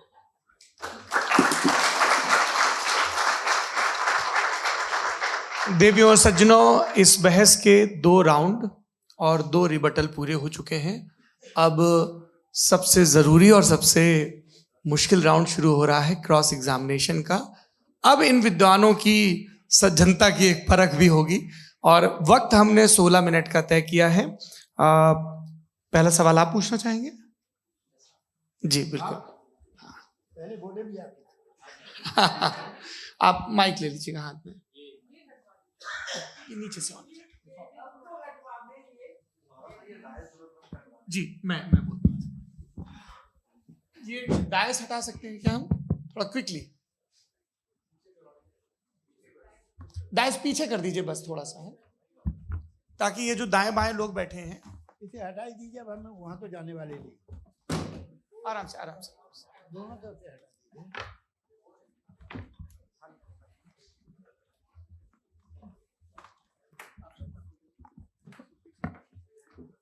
इस बीच आप लोग भी अपने अपने सवाल तैयार कर लें। ये ध्यान रखेंगे कि मैं यहाँ से सवाल लूँगा, आप लोगों को अपना हाथ ऊपर करना है, अपना नाम बताना है और अधिकतम 3 वाक्यों में अपना सवाल पूरा करना है। कई लोग सवाल की जगह भाषण देने लगते हैं, उससे आज बचना है। जी मुफ्ती साहब, पहला सवाल आपका, 16 मिनट है, हम दोनों लोगों के सवाल लेंगे। जी जी बहुत शुक्रिया। आपकी जो अभी बात हुई बहुत अहम थी, मैं इसको चाहूँगा कि आगे डिस्कस करूँ, लेकिन चूँकि अभी ये वो सेगमेंट है क्रॉस एग्जामिनेशन, तो सबसे पहला सवाल आपसे ये है कि जो मैं इतनी देर से कॉन्टिंजेंसी आर्ग्यूमेंट आपको बता रहा था, ये अकल से ही बता रहा था हजरत, आप ये बताएं कि आप इन्फिनिट रिग्रेस ऑफ कॉजेस को पॉसिबल मानते हैं या नेसेसरी बीइंग के एग्जिस्टेंस को सही समझते हैं, क्योंकि दो ही ऑप्शन हो सकता है, आप ये बताएं। देखिए, आपको मैं ईमानदारी से बात करूं, एक तो मैं कॉन्टिजेंसी वर्ड ठीक से समझता हूं, और इस वक्त भी जो आपने अंग्रेजी के अल्फाज इस्तेमाल किए वो ज़रा थोड़े से मुझे डिफिकल्ट और कॉम्प्लिकेटेड लगे, तो आप ज़रा सिंपल जबान में सवाल कर सकते हैं। बिल्कुल कर सकता हूं जी। यूनिवर्स की हर चीज कॉन्टिंजेंट होने का मतलब यह है कि वो अपने एग्जिस्टेंस में किसी के ऊपर डिपेंडेंट है। जो भी चीज डिपेंडेंट होगी वो चीज इंडिपेंडेंट नहीं हो सकती, तो उसका कोई ना कोई कॉज होगा। तो अब आप क्या समझते हैं कि ये इन्फिनिट रिग्रेस है, यानी कॉज पर कॉज, कॉज पर कॉज, कॉज पर कॉज, और कभी कोई यानी ये एंडलेसली चलता रहा? क्योंकि अगर ऐसा होगा तो हम तो एग्जिस्टेंस में आते ही नहीं, लॉजिकली ये मुत्तफक अलैह चीज है, मुत्तफक अलैह अग्रीड अपॉन। इस पे हमने एग्री किया था कि मुश्किल शब्द आएगा तो अर्थ बताना पड़ेगा। तो इन्फिनिट रिग्रेस तो पॉसिबल नहीं है, तो कहीं ना कहीं आपको रुकना पड़ेगा ऐसे नेसेसरी बीइंग पर। नहीं, कोई जरूरत नहीं रुकने की। किसने कहा आप रुकना पड़ेगा? आप रुकते हैं खुदा पे, आप नहीं रुकते। आप कहते हैं वो हमेशा से, जब उस वक्त से जब वक्त नहीं था। आप कहाँ रुकते हैं कि अब हुआ था वो? आप नहीं कहते। हम क्यों नहीं मान सकते कि यूनिवर्स जो है और बल्कि मल्टीवर्सेस जो है वो हमेशा से हैं, वो बनती है, बिगड़ती है। एक हमारे यहाँ एक चीज़ है ब्लैक होल, वो समेट लेता है वापस, फिर ब्लास्ट होता है, फिर फैल जाता है। और इसमें हमारी तो खैर कोई औकात ही नहीं है इंसान की। एक छोटे से जर्रे पे हम 50-60 साल की उम्र रखते हैं, जो करोड़ों अरबों साल की कायनात है उसमें, और पैदा भी नहायत ही बेहुदा वजह से हुए थे। तो इसमें है ये सोचना कि इसकी वजूहात और ये क्यों है, ये डिपेंडेंट है, ये हम देख रहे हैं। क्या मालूम, आप सोचिए कि ये जो फैल रही है कायनात, ये कहाँ फैल रही है, ये कहाँ जा रही है, और ये फैल क्यों रही है? अरे बना ली थी तुमने, रुको भैया, हाँ काफ़ी है। ये फैल क्यों रही है? ये और कौन सी कायनात जिसे मैं दूरबीन से देखता हूँ तो 2 बिलियन लाइट ईयर पे है, उससे मेरा कोई वास्ता ही नहीं है। 2 बिलियन ईयर यानी अगर मैं 80,000 माइल्स पर सेकेंड से चलूं तो 20 करोड़ साल में वहां पहुंच जाऊंगा। इसकी जरूरत क्या थी? ये दुनिया, ये कायनात तो इंसान अशरफुल मखलूकात के लिए बनाई गई ना। तो ये सब ये टर्म समझ में नहीं आया, इसमें कोई खास समझने वाली बात थी भी नहीं। ये जो अल्टीमेट कहा यह जाता है कि ये जो पूरी यूनिवर्स है, ये जो दुनिया है, ये इंसान के लिए बनाई गई। अच्छा, ये सब इंसान के लिए। क्यों साहब, सही है ना? बिल्कुल, लेकिन इसका ये मतलब नहीं कि किसी चीज के पीछे रीजन आपको नहीं पता तो रीजन नहीं है, इसे कहते हैं नहीं, मुझे नहीं पता, लेकिन मेरी जिम्मेदारी नहीं है। वो बिल्कुल सही कहा था उसने, बर्टन रसल ने। आपने उसे मजाक में टाल दिया कि भाई आप एक दावा कर रहे हैं, मैं क्यों कहूं कि ये गलत है दावा? आप प्रूफ कीजिए, मेरे पे जिम्मेदारी ही नहीं है, मैंने थोड़ी कहा है। आप प्रूफ कीजिए कि ये सही है। आप आर्ग्यूमेंट ऑफ कंटिजेंसी का जवाब ही नहीं दे रहे हैं। पूछना चाहेंगे है? आप सवाल पूछना चाहेंगे मुफ्ती साहब से, क्योंकि ये क्रॉस एग्जामिनेशन का दौर है। आप जैसे पहले बोल रहे थे फेथ को लेके कुछ, मैं ये पूछना चाहूंगा कि खुदा ने जो भी रेवल्यूशन किए हैं, एक मजहब के नहीं बहुत से मजहबों में किए हैं, अलग अलग रेवल्यूशन है। कहीं कुछ एक बातें हैं, कॉन्ट्रडिक्शन भी है आपस में, कहीं कुछ आप कर सकते हैं, कहीं कुछ नहीं कर सकते। ऐसा नहीं है कि सबकी कोड ऑफ मॉरल एक है। तो ये किस्सा क्या है? अब आप ये देखिए कि मुझे कभी कभी लगता है कि जो फुटबॉल फाइनल होता है, लाखों लोग होते हैं, फिर वो टीवी कवर कर करोड़ों लोग, अगर उसमें खुदा की एक बूमिंग आवाज आ जाती, मैं गॉड हूं, तो सारे लोग अभी सुन लेते और टीवी पे भी सुन लेते, किस्सा खत्म होता। ये इतनी राजदारी क्या है कि तुम सामने कुछ तो सबूत दे दो हमें सॉलिड। ये कह रहा साहब ये यूनिवर्स कैसे बनी, इससे मसला क्या हल होगा? मैं पूछूंगा आपसे खुदा कैसे बना? क्यों नहीं पूछूंगा कैसे बना? बल्कि वो तो कायनात से कहीं ज्यादा इंटेलिजेंट है, कायनात से कहीं ज्यादा कॉम्प्लेक्स। जी वो हमेशा से है, आप कहेंगे मैं मान लूंगा। अच्छा, दोयम वो कादिर मुतलक, यानी कादिर मुतलक का मतलब ओमनीपोटेंट, वो जो चाहे कर सकता है। आपको नौकरी दिलवा सकता है, आपकी अच्छी जगह शादी करवा सकता है, आपके पड़ोसी आपका मुकदमा हरवा सकता है, आपको जिता सकता है, सब काम करता है। थोड़ा सा माइक क्लोज जी। वो इस दुनिया को चला कैसे रहा है, ये दुनिया कैसे चल रही है, आपको इस पे हैरत नहीं होती? या कयामत के बाद कभी एक जस्टिस होगा, जब ये बच्चा मर चुका होगा जिसकी धज्जियां उड़ गई बम से, इसको इंसाफ मिलेगा तब? अच्छा, अब जवाब दूं? हाँ जी। मैं वही सीधे आप ही तरफ। सबसे पहले आपने रेवलेशन और स्क्रिप्चर्स की बात की, इस पे मैं बात कर सकता हूं लेकिन आज नहीं करूंगा चूंकि वक्त कम है, कभी और इस पे डिस्कस करेंगे। मैं तैयार हूं उस पे भी बात करने के लिए। ये अभी से राउंड 2 की भूमिका तय हो रही है। डज गॉड एग्जिस्ट राउंड 2 जी।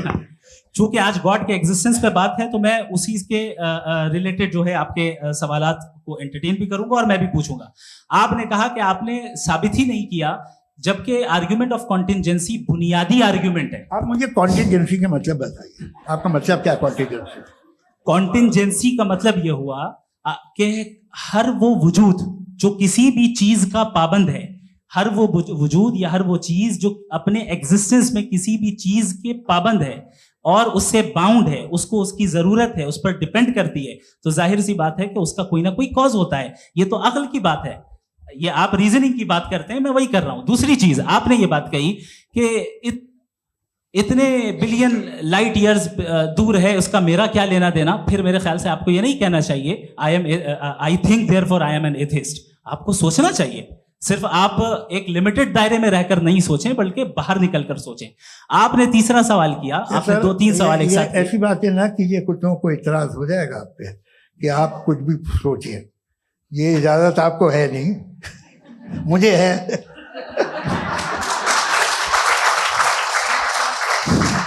जी। आपने प्रॉब्लम ऑफ इविल के ताल्लुक से सवाल किया और बार बार आप एक लफ्ज रिपीट कर रहे हैं कि ओमनीपोटेंट गॉड है, ऑल पावरफुल गॉड है। यही तो दरअसल समझना है कि गॉड का कॉन्सेप्ट क्या है। प्रॉब्लम ऑफ इविल जो है, प्रॉब्लम ऑफ इविल दर हकीकत 2 असम्पशंस पर कायम है। अगर आप इन 2 असम्पशंस को समझ जाएं तो ये प्रॉब्लम नहीं रहेगी, आर्ग्यूमेंट आपको समझ में आ जाएगी कि ये कोलैप्स कर जाता है। पॉइंट नंबर 1, यानी जो आपका सबसे पहला फॉल्स असम्पशन है कि गॉड मर्सीफुल है, ओमनीपोटेंट है, दुनिया में जुल्म हो रहा है।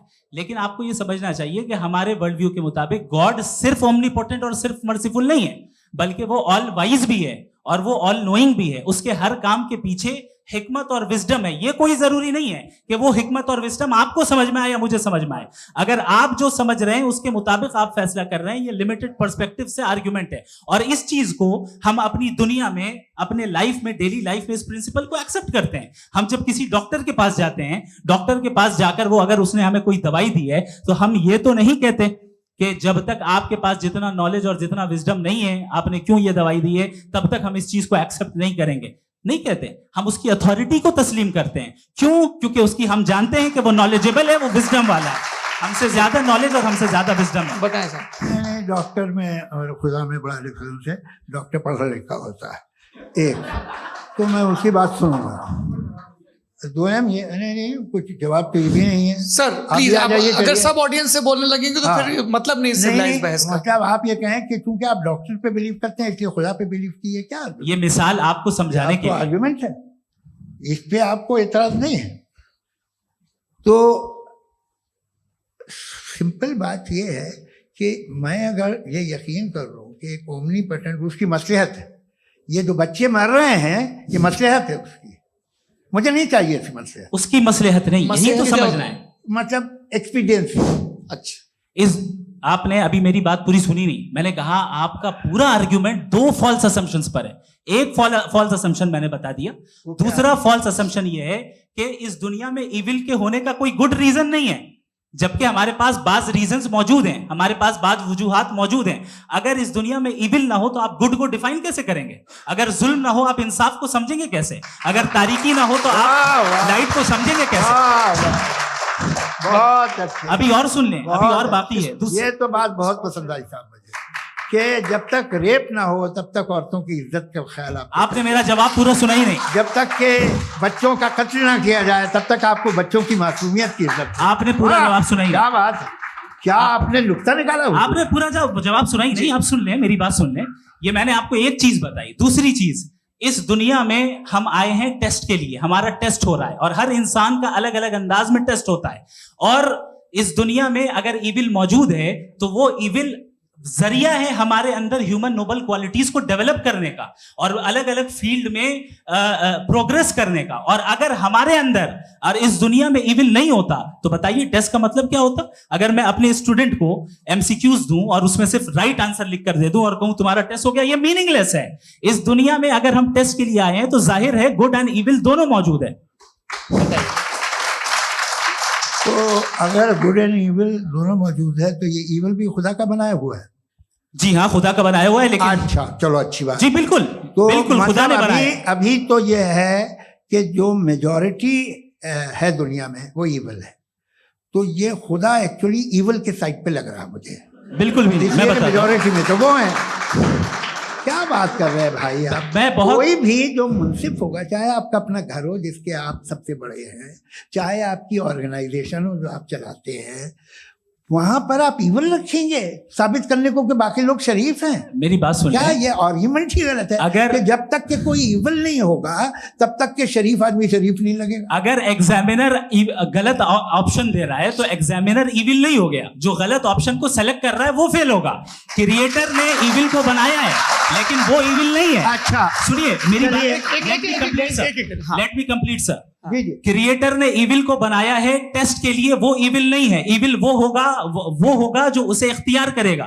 छुरी को बनाने वाला गलत नहीं होता है, छुरी का गलत इस्तेमाल करने वाला गलत होता है। जी। रेप को कैसे गलत इस्तेमाल करते हैं? रेप इंसान के फ्री विल का नतीजा है। ये रेप कैसे गलत इस्तेमाल होता है? ये मुझे अब सुन ले, अब सुन ले। गलत इस्तेमाल होता है। हाँ मैं बता रहा हूँ ना, कैसे गलत इस्तेमाल? मैं बता रहा हूँ कि जो इविल इस दुनिया में मौजूद है उसके कई सारे तरीके हैं। एक तरीका इंसान का अपना फ्री विल है। अब अगर कोई रेपिस्ट रेप कर रहा है तो इसका गॉड का कसूर नहीं है, वो अपने फ्री विल का गलत इस्तेमाल कर रहा है, उसको सजा मिलनी चाहिए। अच्छा। और उसी के लिए जहन्नम बनाई गई है। ये फ्री विल का भी बड़ा चक्कर।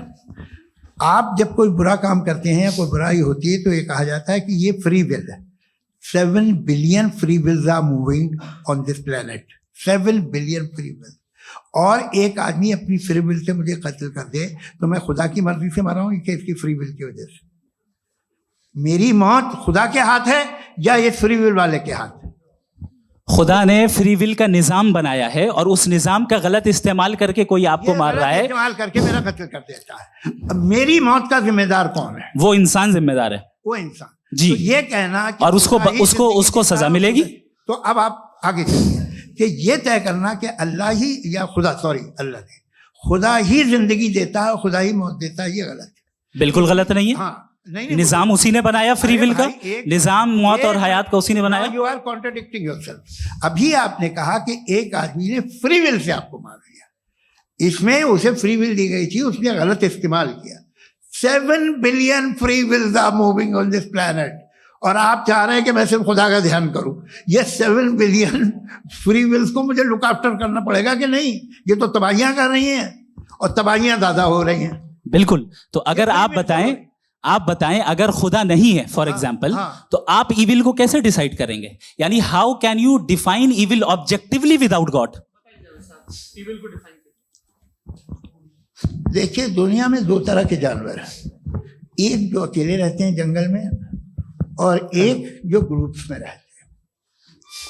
ग्रुप में जो भी रहेगा, चाहे वो आपका फाउंडेशन हो, चाहे कोई क्लब हो, चाहे कोई पॉलिटिकल पार्टी हो, चाहे कोई यूनिट हो, उसमें आपको इंटरैक्ट करने के रूल बनाने पड़ेंगे। यानी लोग तय करेंगे। लोग तय करेंगे। अगर लोगों ने ये तय किया कि किसी का रेप करना सही है, आप जस्टिफाई करेंगे? आपका फाउंडेशन तो ये हो गया ना कि लोग ही विल डिसाइड करेंगे। नहीं। अरे दुनिया में ऐसे ग्रुप्स हैं जो रेप को जायज मानते हैं सर्टेन हालात में। मैं डिटेल में नहीं जानूंगा, आप भी जानते हैं। ये जो आईसिस वाले थे जिन्होंने क्या किया था, तो उन्होंने क्या किया उसका खुदा से कोई ताल्लुक नहीं है सर। मैंने सिंपल सवाल किया कि इविल को आप डिफाइन करते कैसे हैं? आइए वापस आइए जी। आप साथ में तभी रह सकते हैं जब कुछ आप ऐसे उसूल डेवलप करें जिसमें हर एक का बेसिक तहफ़्फ़ुज़, हर एक का बेसिक राइट हो और हर एक को कोई आराम मिले। यही तरीका है किसी भी ऑर्गेनाइजेशन जिसमें एक से ज़्यादा लोग हैं और वो ऐसे चलती है जिंदगी। उसमें अगर आप गड़बड़ करेंगे तो तबाही होगी, नुकसान होगा, बर्बादियां आएंगी। और अगर उसमें आप घर ले लीजिए ना, एक हस्बैंड है, एक वाइफ है, बच्चे हैं, वालदा भी हैं, 2 बहनें भी हैं, एक भाई भी है। अब इसमें कोई निज़ाम आपको चाहिए साथ में रहने का, और एक दूसरे पे भरोसा रहे, एक दूसरे के बहीख्वाह हों, एक दूसरे की मदद करें, ऐसी जिंदगी। सर आपकी बात आ गई, आप ये कह रहे हैं कि लोग डिसाइड करेंगे क्या सही है क्या गलत है, यही है मेजॉरिटी डिसाइड करेगी क्या सही है क्या गलत है? अरे भाई बिल्कुल। मेजॉरिटी अगर ये कहे कि नाजी जर्मनी के साथ जिस तरह मेजॉरिटी थी कि जेनोसाइड करना सही, आप जस्टिफाई करेंगे? उस वक्त आपका ये उसके बाद क्लोजिंग। हाँ, उस वक्त प्लेनेट पे जो लोग थे, हाँ। उनमें कितने लोग हिटलर को सही समझते? अच्छा, प्लेनेट की मेजॉरिटी तय करेगी, सोसाइटी की नहीं। प्लेनेट की मेजॉरिटी गॉड के एग्जिस्टेंस को सही मानती है, आप क्यों नहीं मानते? ये हेलो ये क्रॉस क्वेश्चन का राउंड यहाँ पर समाप्त होता है। और ये बड़ा अच्छा है कि इस तरह से फ्रेगमेंट कर दिया गया है ताकि जो मरकरी ऊपर जा रहा है नीचे जवाब दे दूं जी। प्लेनेट की ज्यादातर मेजॉरिटी कुछ दूसरे मजहबों के खुदा को मानती है।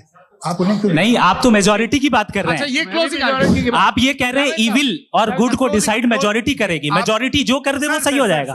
क्लोजिंग इसको जैसा आप ही लोगों ने तय किया है उसी फॉर्मेट को फॉलो कर लेते हैं। हाँ भाई, मैंने तो भले लोगों पे एतबार किया और तब मॉडरेशन तय किया जी। आपके पास 5 मिनट का वक्त है, क्लोजिंग आर्ग्यूमेंट है, उसके बाद हम ऑडियंस से क्वेश्चन आंसर लेंगे जावेद साहब की क्लोजिंग आर्ग्यूमेंट के बाद। ओके, बहुत शुक्रिया जी। हमारा जो टॉपिक है डज गॉड एग्जिस्ट, मैं इस पे इतने एकेडमिक तैयारी करके आया था, मुझे था कि मैंने सोचा था कि कई सारे मैं आर्ग्यूमेंट्स दूंगा, लेकिन वक्त की भी किल्लत और जावेद साहब बार बार इधर उधर चले जा रहे थे तो उसको भी थोड़ा एंटरटेन करना पड़ गया। डज गॉड एग्जिस्ट पे मैं एक ही आर्ग्यूमेंट दे पाया। आर्ग्यूमेंट्स बहुत हैं और डेफिनेटिव आर्ग्यूमेंट्स हैं, और मेरे आर्ग्यूमेंट को किसी एक राउंड में भी इन्होंने एंटरटेन नहीं किया और रेफ्यूट नहीं किया। एक राउंड में भी नहीं, एक राउंड में भी नहीं। और ना ही अभी आपका क्लोजिंग आर्ग्यूमेंट आएगा, नहीं, वो बता देना। Argument of contingency sir. अरे मैं आपसे कई बार कह चुका हूँ कंटीजेंसी का मतलब। अब मैं कैसे समझाऊं आपको? आपस में हाँ, आप और कितने आसानी से समझाऊं मैं, मुझे तो नहीं समझ में आ रहा है। आप अपनी आर्ग्यूमेंट ऑफ कंटीजेंसी उर्दू में बोल सकते हैं। हाँ, आप अपनी बात पूरी कर लें जी, आखिरी 4 मिनट। दूसरी चीज, just a minute please ma'am, can I talk?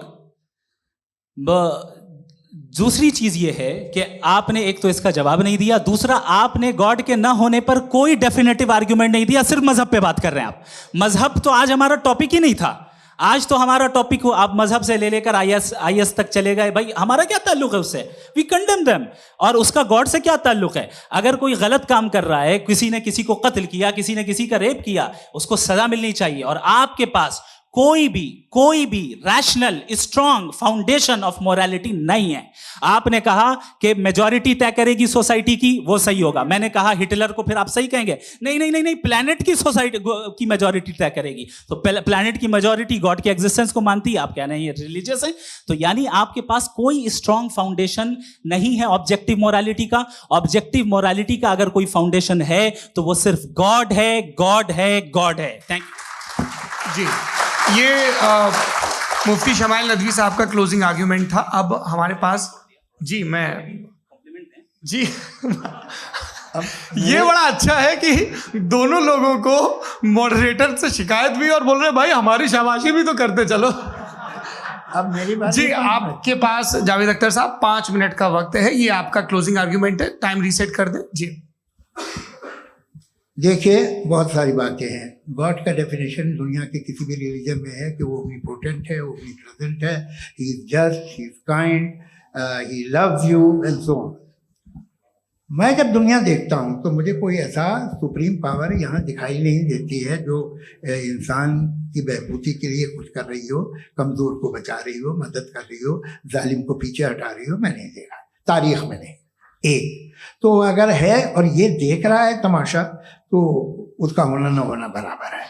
दोयम ये कि ये जो है, जब आप ये कहते हैं कि कायनात जिसकी कंटीजेंसी है, मैं देखिए वो लफ्ज़ इस्तेमाल किया मैं, तो ये कैसे हो सकती है भाई?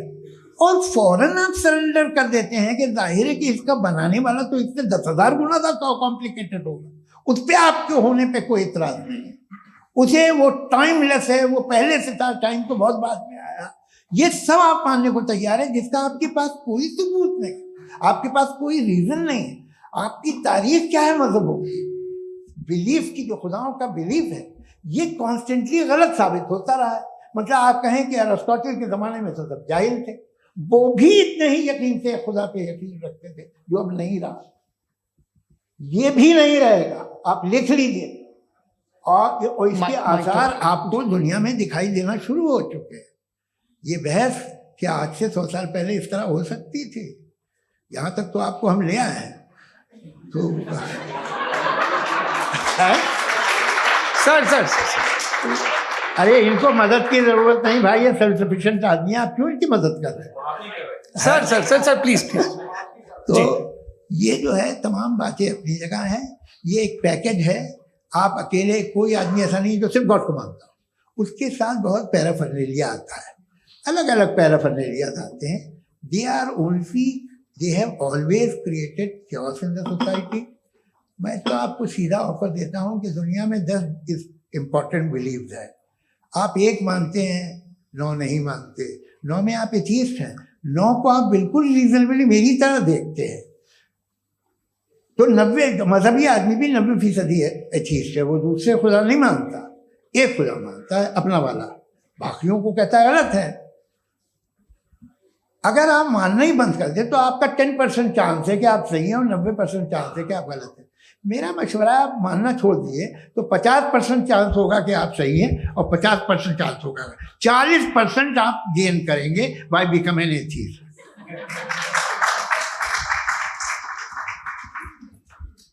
ये एक फरसूदा ख्याल है, ये खत्म हो रहा है। हो सकता है मेरी जिंदगी में ना हो, लेकिन ये हो जाएगा। जो बातें ये इनको आप मेटाफिजिकल, ये वो ऐसे रिस्पेक्टेबल टर्म दे दिए, ये तो उन लोग के हैं जिन्हें ना फिजिक्स मालूम थी ना मेटा मालूम था, ये उन्होंने आपको दिए हैं। जी बहुत शुक्रिया आप दोनों लोगों का। और अब इस बातचीत का आखिरी राउंड शुरू होगा, डज गॉड एग्जिस्ट की ये बहस मुफ्ती शमाइल नदवी और जावेद अख्तर साहब के बीच। आप लोग अपने अपने हाथ ऊपर करेंगे, मैं यहाँ से तय करूँगा। और माइक हमारे पास है क्या? एक ही माइक है ऑडियंस के लिए? 2 माइक है, एक इस तरफ एक इस तरफ, ठीक है। तो जी सबसे पहले हमारी सहयोगी है मारिया शकील जी, पूछिए सवाल। थोड़ा सा रुकेंगे ताकि कैमरे का फ्रेम आप पर आ जाए, आपकी तो प्रैक्टिस है टीवी की। जी नदवी साहब, मैं खुदा को मानती हूँ, पहले मैं इसी प्रमाइस से शुरू कर रही हूँ और ये बता रही हूँ आपको, मैं मानती हूँ, लेकिन कुछ सवाल हैं जो जावेद साहब ने उठाया, उसका जवाब आपको देना चाहिए। पहला सवाल ये कि गजा में सालों से छोटे बच्चे मर रहे हैं, वो उनको, अगर खुदा मर्सीफुल है, हम मानते हैं कि अल्लाह ताला में बहुत ताकत है, तो वो बच्चे क्यों मर रहे हैं? दूसरी बात ये कि अगर कंटिजेंसी की जो आप बात करते हैं, पूरे मुस्लिम ममालिक मिल करके भी उन गजा के बच्चों को क्यों नहीं बचा पा रहे हैं? क्योंकि अगर वो चाहते, क्योंकि अल्लाह ताला उन पर हुकूमत करते हैं, सब पर हुकूमत करते हैं, तो वो उनको क्यों नहीं बचा? जी थैंक यू वेरी मच। बहुत अच्छा किया आपने इस चीज़ को जिक्र कर दिया, मैं इसको और अच्छे से एक्सप्लेन करने की कोशिश करता हूँ। देखें, जहाँ तक आपने कहा कि गजा के बच्चों को मारा जा रहा है, देखें 2 वर्ल्ड व्यू है, एक एथीस्टिक वर्ल्ड व्यू, एक थीस्टिक वर्ल्ड व्यू है। बच्चे मर रहे हैं दोनों वर्ल्ड व्यू में, लेकिन हमारा वर्ल्ड व्यू कह रहा है कि रिकॉम्पेंस है, ये कह रहे हैं कि उनका मरना बेकार जाने वाला है, कोई उसका रिकॉम्पेंस नहीं है, चूंकि इनके यहाँ आखिरत और अल्लाह का कोई तसव्वुर या गॉड का कोई तसव्वुर नहीं है। आपने ये सवाल किया कि गॉड मर्सीफुल है, क्यों नहीं रोकता? ये मैंने बताया कि ये मिसकंसेप्शन है लोगों के दरमियान कि गॉड को सिर्फ मर्सीफुल और ओमनीपोटेंट समझते हैं। गॉड के सिर्फ यही 2 एट्रीब्यूट्स नहीं हैं, गॉड के कई सारे एट्रीब्यूट्स हैं, उनमें से अल हकीम भी है, उनमें से ऑल वाइज भी है, ऑल नोइंग भी है। लिहाजा अगर इस दुनिया में किसी को तकलीफ आ रही है और गॉड उसको नहीं रोक रहा है, वो इसलिए नहीं रोक रहा है चूंकि इंसानों को फ्री विल दिया गया है। ठीक इसी तरीके से अगर एक डॉक्टर किसी छोटे बच्चे को इंजेक्शन लगा रहा है, उसे तकलीफ पहुंच रही है, उसके लिमिटेड पर्सपेक्टिव के एतबार से ये गलत हो रहा है और डॉक्टर बुरा है, लेकिन जब आप ब्रॉडर पिक्चर को देखेंगी, आपके और हमारे पास सिर्फ एक पिक्सल है, हमें इतना नजर आ रहा है कि गजा में कत्ल हो रहा है, लेकिन इसके पीछे कितना रिकॉम्पेंस उनको मिलने वाला है, पूरा पिक्चर गॉड के पास है। तो एक पिक्सल से आप पूरे पिक्चर को कभी भी जज नहीं कर सकती। आप इसमें कुछ जोड़ना चाहेंगे? आपको कुछ बोलना है इसमें? भैया आपने बहुत अच्छा जस्टिफिकेशन दिया। या आप वो जो वहाँ के प्राइम मिनिस्टर इजराइल के उन्हें भेजिए, वो बहुत खुश होंगे। आप जस्टिफिकेशन दे देना कि अगर गॉड नहीं है तो बच्चे क्यों मर रहे हैं, आप बताएं। वो ये सवाल पूछ रहे हैं कि अगर आप ईश्वर का अस्तित्व नहीं मानते हैं तो उन बच्चों की मौत को आप कैसे इंटरप्रेट करते हैं? भाई ये दुनिया जो है, जो ताकतवर लोग होते हैं वो एक नाइंसाफी करते हैं। तो ये अच्छा काम है आपके नजदीक, तो नेचर नाइंसाफी पे मबनी है। अरे मेरे भाई, आप नेचर की कहाँ बात कर रहे हैं, तो इंसान की बात कर रहे हैं। तो फिर जब मैं इंसान की बात कर रहा था, आप नेचर की बात करने लग गए। क्रॉस एग्जामिनेशन नहीं। हाँ, अब आप मुझे बोलने नहीं देंगे तो अलग बात है, आप बोलिए, मैं मुझे कोई जी नहीं, ये क्रॉस एग्जामिनेशन है। मुझे बोल तो लेने दीजिए। जी बोलिए। क्या बात ये है कि ह्यूमन सोसाइटी तभी साथ में रह सकती है जब वो मोहब्बत से, एकता से, एक दूसरे के एहतराम करके रहे। इसके अलावा पॉसिबल नहीं है, अकेले तो इंसान रह नहीं सकता। वहाँ पर कुछ लोग हैं जो फाउल करते हैं। वो फाउल हमेशा से तारीख में होता आया है। आज ये हो रहा है, जो हो रहा है बहुत बुरा हो रहा है, बहुत जालिमाना है, बहुत जाबराना है। उसको आप कहें कि ये बच्चों को कॉम्पनसेशन मिल जाएगा या इसकी इंजेक्शन है, इंजेक्शन तो हेल्थ के लिए दिया जाता है। आप ये कह रहे हैं कि ये बच्चों की जो धज्जियां उड़ रही हैं ये इंजेक्शन है, ये टेस्ट है, ये टेस्ट है, और उस टेस्ट में उनको ऐसा रिकॉम्पेंस मिलेगा जो आपके तस्वुर के बाहर है। ये आप 3 बरस के बच्चे को बारूद से उड़ा के टेस्ट ले रहे हैं। वाह, वो नहीं ले रहा है, खुदा नहीं उड़ा रहा है, इजराइल उड़ा रहा है। ये तो उसको कंडेम अगला सवाल लेते हैं। अगला सवाल लेते हैं प्रोफेसर पुरुषोत्तम अग्रवाल। मुफ्ती साहब, एक निवेदन आपसे है कि कम से कम थोड़ा सा माइक क्लोज, एक रिलीजियस और फिलोसफिकल कर मैं प्लीज। एक रिलीजियस और फिलोसफिकल ट्रेडिशन है जो ब्रह्मांड को यानी यूनिवर्स को ही अंतिम मानती है। सर्वम खलु इदम ब्रह्मम, this is Chandogya Upanishad, and it completely rules out the existence और नेसेसिटी, आपके शब्दों में necessity of a creator. The creation itself is the creator. तो एक मिनट प्लीज। दूसरा जो सवाल आपने अभी, जो आप बार बार कह रहे हैं कि भगवान विद्वान भी है, वाइज, सब जानने वाला, तो अगर विजडम में दुनिया भर के पापों और अत्याचारों को बर्दाश्त करना शामिल है, तो फिर इसका मतलब ये हुआ कि अगर मैं फ्री विल से उसको अपोज करता हूं तो ईश्वर की विजडम और मेरी फ्री विल में कॉन्ट्राडिक्शन है। Because when I am opposing whatever is happening in Gaza, then I am opposing the God's will और गॉड्स विजडम। जवाब लेते हैं। क्योंकि तो गॉड की विजडम, एक मिनट सर प्लीज सर, ये एक जुमला, गॉड की विजडम है कि गाजा में जो कुछ हो रहा है वो हो रहा है, मैं उसको अपोज कर रहा हूं, तो मैं गॉड की विजडम के खिलाफ जा रहा हूं। एक सवाल। दूसरा ये नहीं, आपने 2 ऑलरेडी। सर आप और सवाल कर लें, लेकिन मुझे 2 जवाब दे। पहले आपने ये कहा, सुनिए मेरी बात सुनिए। इजराइल के गॉड के मुताबिक तुम्हारा ठीक हो रहा है ना? नहीं हो रहा है, ठीक नहीं हो रहा है। मैं बता रहा हूँ क्या हो रहा है, आप तशरीफ रखें, मैं बता रहा हूँ क्या हो रहा है। Let me complete please. एक सेकंड गाइस, एक सेकंड।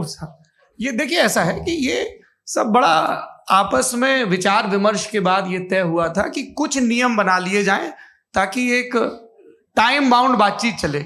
और भाई साहब, आप बड़ा जरूरी काम कर रहे हैं, लेकिन कैमरे के फ्रेम में आके उस काम को गड़बड़ कर दे रहे हैं। ठीक है गुरु, अब मेरे को कहीं का गुस्सा कहीं निकालना था, सॉरी। नहीं, कोई गुस्सा नहीं है जी। तो प्रोफेसर ने सवाल पूछे, आप उनके जवाब दें, और थोड़ा ये सब लोग थोड़ा ख्याल रखें भाई, सवाल संक्षिप्त रखें जी। आपने 2 सवाल किया। सबसे पहला ये कहा कि हमारे पास ये कॉन्सेप्ट है कि ये यूनिवर्स खुद नेसेसरी बीइंग है, creation itself is the creator. How irrational is this कि मैं एग्जिस्ट करूंगा बाद में, लेकिन अभी एग्जिस्ट कर भी रहा हूं, यानी एक ही टाइम में एग्जिस्ट भी कर रहे हैं, नहीं भी कर रहे हैं। This is not true. दूसरी चीज, आपने कहा कि अगर इजराइल में, सॉरी माफ कीजिएगा, Israel doesn't exist, occupied Palestine में अगर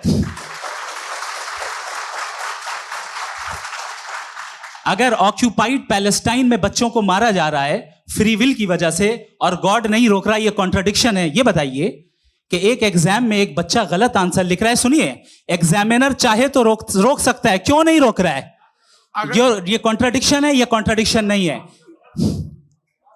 नहीं सर, ये आपस में जी ये क्या आपका सवाल? माइक पे माइक दीजिए। फ्री विल दिया गया है टेस्ट के लिए, अकाउंटेबिलिटी के लिए। अगर फ्री विल नहीं होता तो आप कहते हैं हमें रोबोट बना दिया गया। नॉट मिसरिप्रेजेंट माय पोजीशन, आपकी जो भी पोजीशन, मैं अपनी फ्री विल के नाते, अपने ह्यूमन विजडम के नाते गाजा में हो रही अत्याचार का विरोध करता हूं। बिल्कुल करना चाहिए। के हिसाब से मैं गॉड की विजडम का विरोध कर रहा हूं? बिल्कुल नहीं, समाज हो रहा है गॉड की, बिल्कुल भी नहीं, बिल्कुल भी नहीं। उसका वहां पर गाजा में कत्ल होना ये इंसानों के गलत इस्तेमाल का नतीजा है, फ्री विल के इस्तेमाल का नतीजा है। गॉड इसका हुक्म नहीं देता, उससे रोकता है। यही तो मसला है ना। आपके लिए कॉन्सेप्ट क्लियर? नहीं भाई, आपने तो बताया था इंजेक्शन लगाने से बच्चे को तकलीफ होती है, ये इंजेक्शन लगा। सर आप ऐसे रेटोरिक स्टेटमेंट दे तब तो कोई मसला नहीं समझते रहेंगे। This is a rhetoric statement, this is not a logical argument sir. I am sorry. आखिरी 30 मिनट बड़े मुश्किल होने वाले हैं। जी मुफ्ती साहब आगे बैठे हैं, इनको माइक दीजिए। हाँ तरुण, माइक आप अपने पास रखिए, आपको कैमरे का फ्रेम पता है जी। सबसे पहले दोनों को मुबारकबाद। एक सर अपना आप नाम बता दें। आप अमेरिका में शिकागो में रहते हैं, इतना मुझे याद है। बताया आप, यासिर नदीम अलवाजदी मेरा नाम है। जावेद सर आपसे क्वेश्चन है इन्फिनिट रिग्रेस के ताल्लुक से। एक हाइपोथेटिकल सिनेरियो है, मसलन अगर आप सर माइक थोड़ा सा प्लीज क्लोज रखिए जी। अगर आप शायर इसलिए हैं कि आपके कोई उस्ताद शायर थे, और वो इसलिए शायर थे कि उनके कोई उस्ताद शायर थे, और इसी तरीके से हम माजी में पीछे चलते चलते चले जाएं और कहीं ना रुके, तो माफ कीजिएगा आप कभी शायर नहीं हो सकते। लेकिन आप शायर हैं, आपका शायर एग्जिस्ट करता है, इसका मतलब ये है कि आप कहीं ना कहीं रुके हैं। तो मेरा सवाल ये है कि क्या आप इन्फिनिट रिग्रेस ऑफ कॉजेस को लॉजिकल फैलेसी मानते हैं या नहीं मानते? हाँ या ना? मैं इन्हें लॉजिकल फैलेसी नहीं मानता हूँ, लेकिन मेरा प्रॉब्लम यह है कि जब मैं नहीं मानता हूँ तो I will continue with this logic जो फैलेसी नहीं हो। आप एक जगह रुक जाते हैं जाके, आप कहते हैं ये गेंद कैसे बनी, ये जजीरा कैसे बना, ये समंदर कैसे बना, ये ज़मीन कैसे बनी, और अचानक गॉड पे जाके आपको ब्रेक लग जाता है। एक बार आप सवाल नहीं करते कि भाई इनको बनाने वाला तो इनसे भी कॉम्प्लिकेटेड होगा, वो कैसे बना, उसके बारे में आपने इत्मीनान कर लिया वो हमेशा से। तो अगर आप उसे हमेशा से मानते हैं तो फिर ये मान लीजिए कि कायनात हमेशा से, क्या तकलीफ है? हम वजूद में नहीं आते जी है? हम मौजूद नहीं। अच्छा सर क्यों नहीं होता? मैं बताऊं प्लीज। जैसे मैंने मिसाल दी आपके शेर, आपका शेर कभी वजूद में ना आता अगर शायर इसी तरह चलते रहते हमेशा। जी माइक मेरे ख्याल से एक इन्फिनिट रिग्रेस का कॉन्सेप्ट क्लियर नहीं हो पाया। सर रहने दें, लेट्स मूव ऑन। ठीक है। हाँ थोड़ा सा मॉडरेटर का भी ख्याल रखें। नहीं आपने तो रखा है, आपने रखा है। यहाँ पे गौहर रजा साहब हैं, वो भी एक सवाल पूछना चाहते हैं। माइक नीचे से ऑन कर दिए नीचे। पहले तो ये कह दूं कि मैं उन बच्चों से शर्मिंदा हूं जिनको गजा में कत्ल किया गया, क्योंकि हमारे होते हुए कत्ल किया गया। लेकिन उससे ज्यादा शर्मिंदगी इस बात से हुई कि मुझे लगा कि मुफ्ती साहब उसको जस्टिफाई कर रहे हैं। बिल्कुल भी नहीं। आप बहुत ही गलत। मुझे लगा मैं गलत हो सकता हूं। बिल्कुल गलत। मैं सवाल पूछ रहा हूं। सवाल पूछ रहा हूं। मैं जावेद भाई से डिसएग्री करता हूं। एक सेकंड देखिए, अगर देखिए ऐसा एक सेकंड आप सर वेट अरे आप कुछ मेरे पहले मुझे अपनी बात कह लेने दीजिए। अगर ऑडियंस तय करेगी तो फिर मॉडरेटर का मतलब नहीं। मेरा आप सबसे ये कहना है, ये बहस दो लोगों के बीच में है, एक तरफ मुफ्ती साहब, एक तरफ जावेद साहब। पिछले 1.5 घंटे से ये लोग अपने अपने तर्क रख रहे हैं। आपकी इनसे इत्तेफाकी हो सकती है, ना इत्तेफाकी हो सकती है। मेरे उस्ताद मुझे सिखा गए हैं कि मुखामुखम में असहमति की गुंजाइश बची रहनी चाहिए। अगर मैं आपकी बहुत इज्जत करता हूं गौहर साहब, आपने जो कमाल की किताबें लिखी साइंटिफिक टेम्परामेंट, लेकिन मेरी ये गुजारिश है आप सबसे कि यदि आप इन लोगों ने जो बोला उन पर टिप्पणियां करेंगे तो ना वक्त की पाबंदी रहेगी ना वो अनुशासन। आप सवाल पूछ लें, उस सवाल में जो बात आ जाए वो आ जाए। मैं जावेद साहब से डिसएग्री करता हूं, इसलिए जावेद साहब से सवाल पूछ रहा हूं। आपका सवाल जावेद अख्तर साहब से। और सवाल ये है मेरा कि जावेद साहब ने कई बार लॉजिक का इस्तेमाल किया कि साइंस में लॉजिक है और रिलीजन में लॉजिक नहीं है।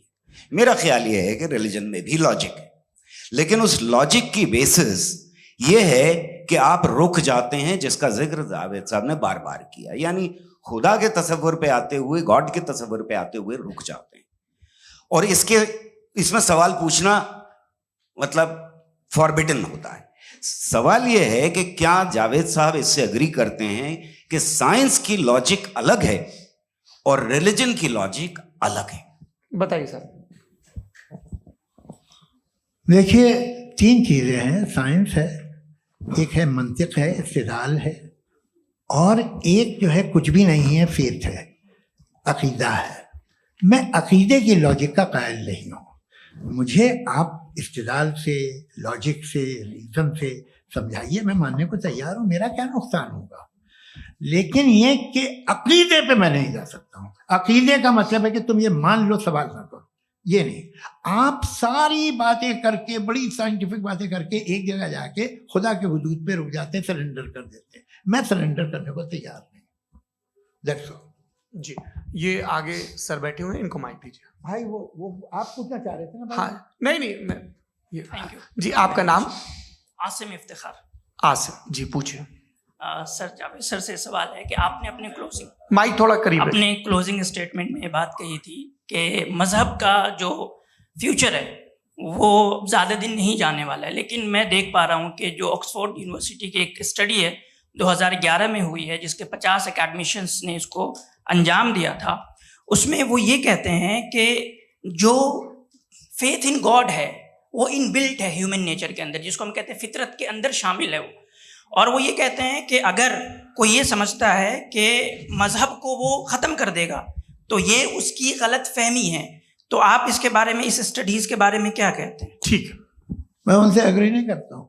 वो कौन से प्रोफेसर होंगे? ऐसा उनके क्या पास डेटा है, इन्होंने डेटा के बेस होगा।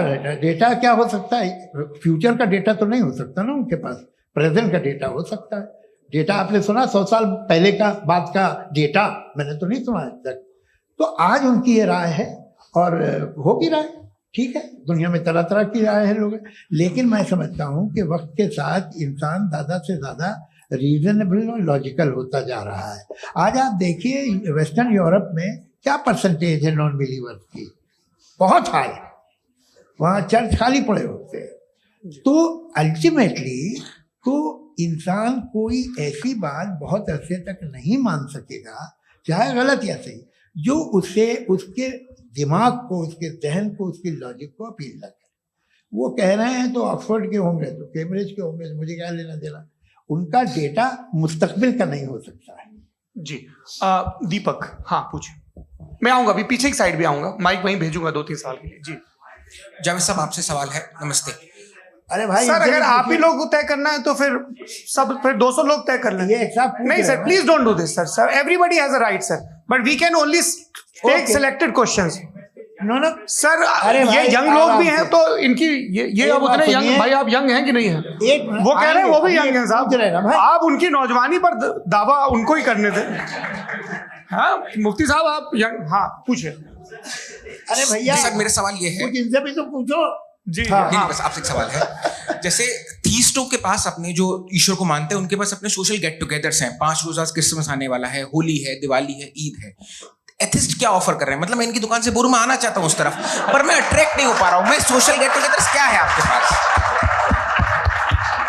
वो ये कह रहे हैं कि जो धार्मिक लोग हैं, अलग अलग धर्म के लोग, उनके उत्सव त्योहार, कॉन्ग्रेगेशन बहुत हैं। अब आपको मैं एक सुनाता हूँ, यहाँ हिस्टोरियन भी बैठे हैं। मृदुला जी, आप बताइएगा सही है क्या? ये एक कॉन्स्टेंटाइन, एक ग्रीक रोमन बादशाह था, जो क्रिश्चियनिटी आने के 400 साल बाद उसने डिसाइड किया कि मैं क्रिश्चियन हो जाऊंगा, मेरी पूरी स्टेट कैंसिल हो जाएगी।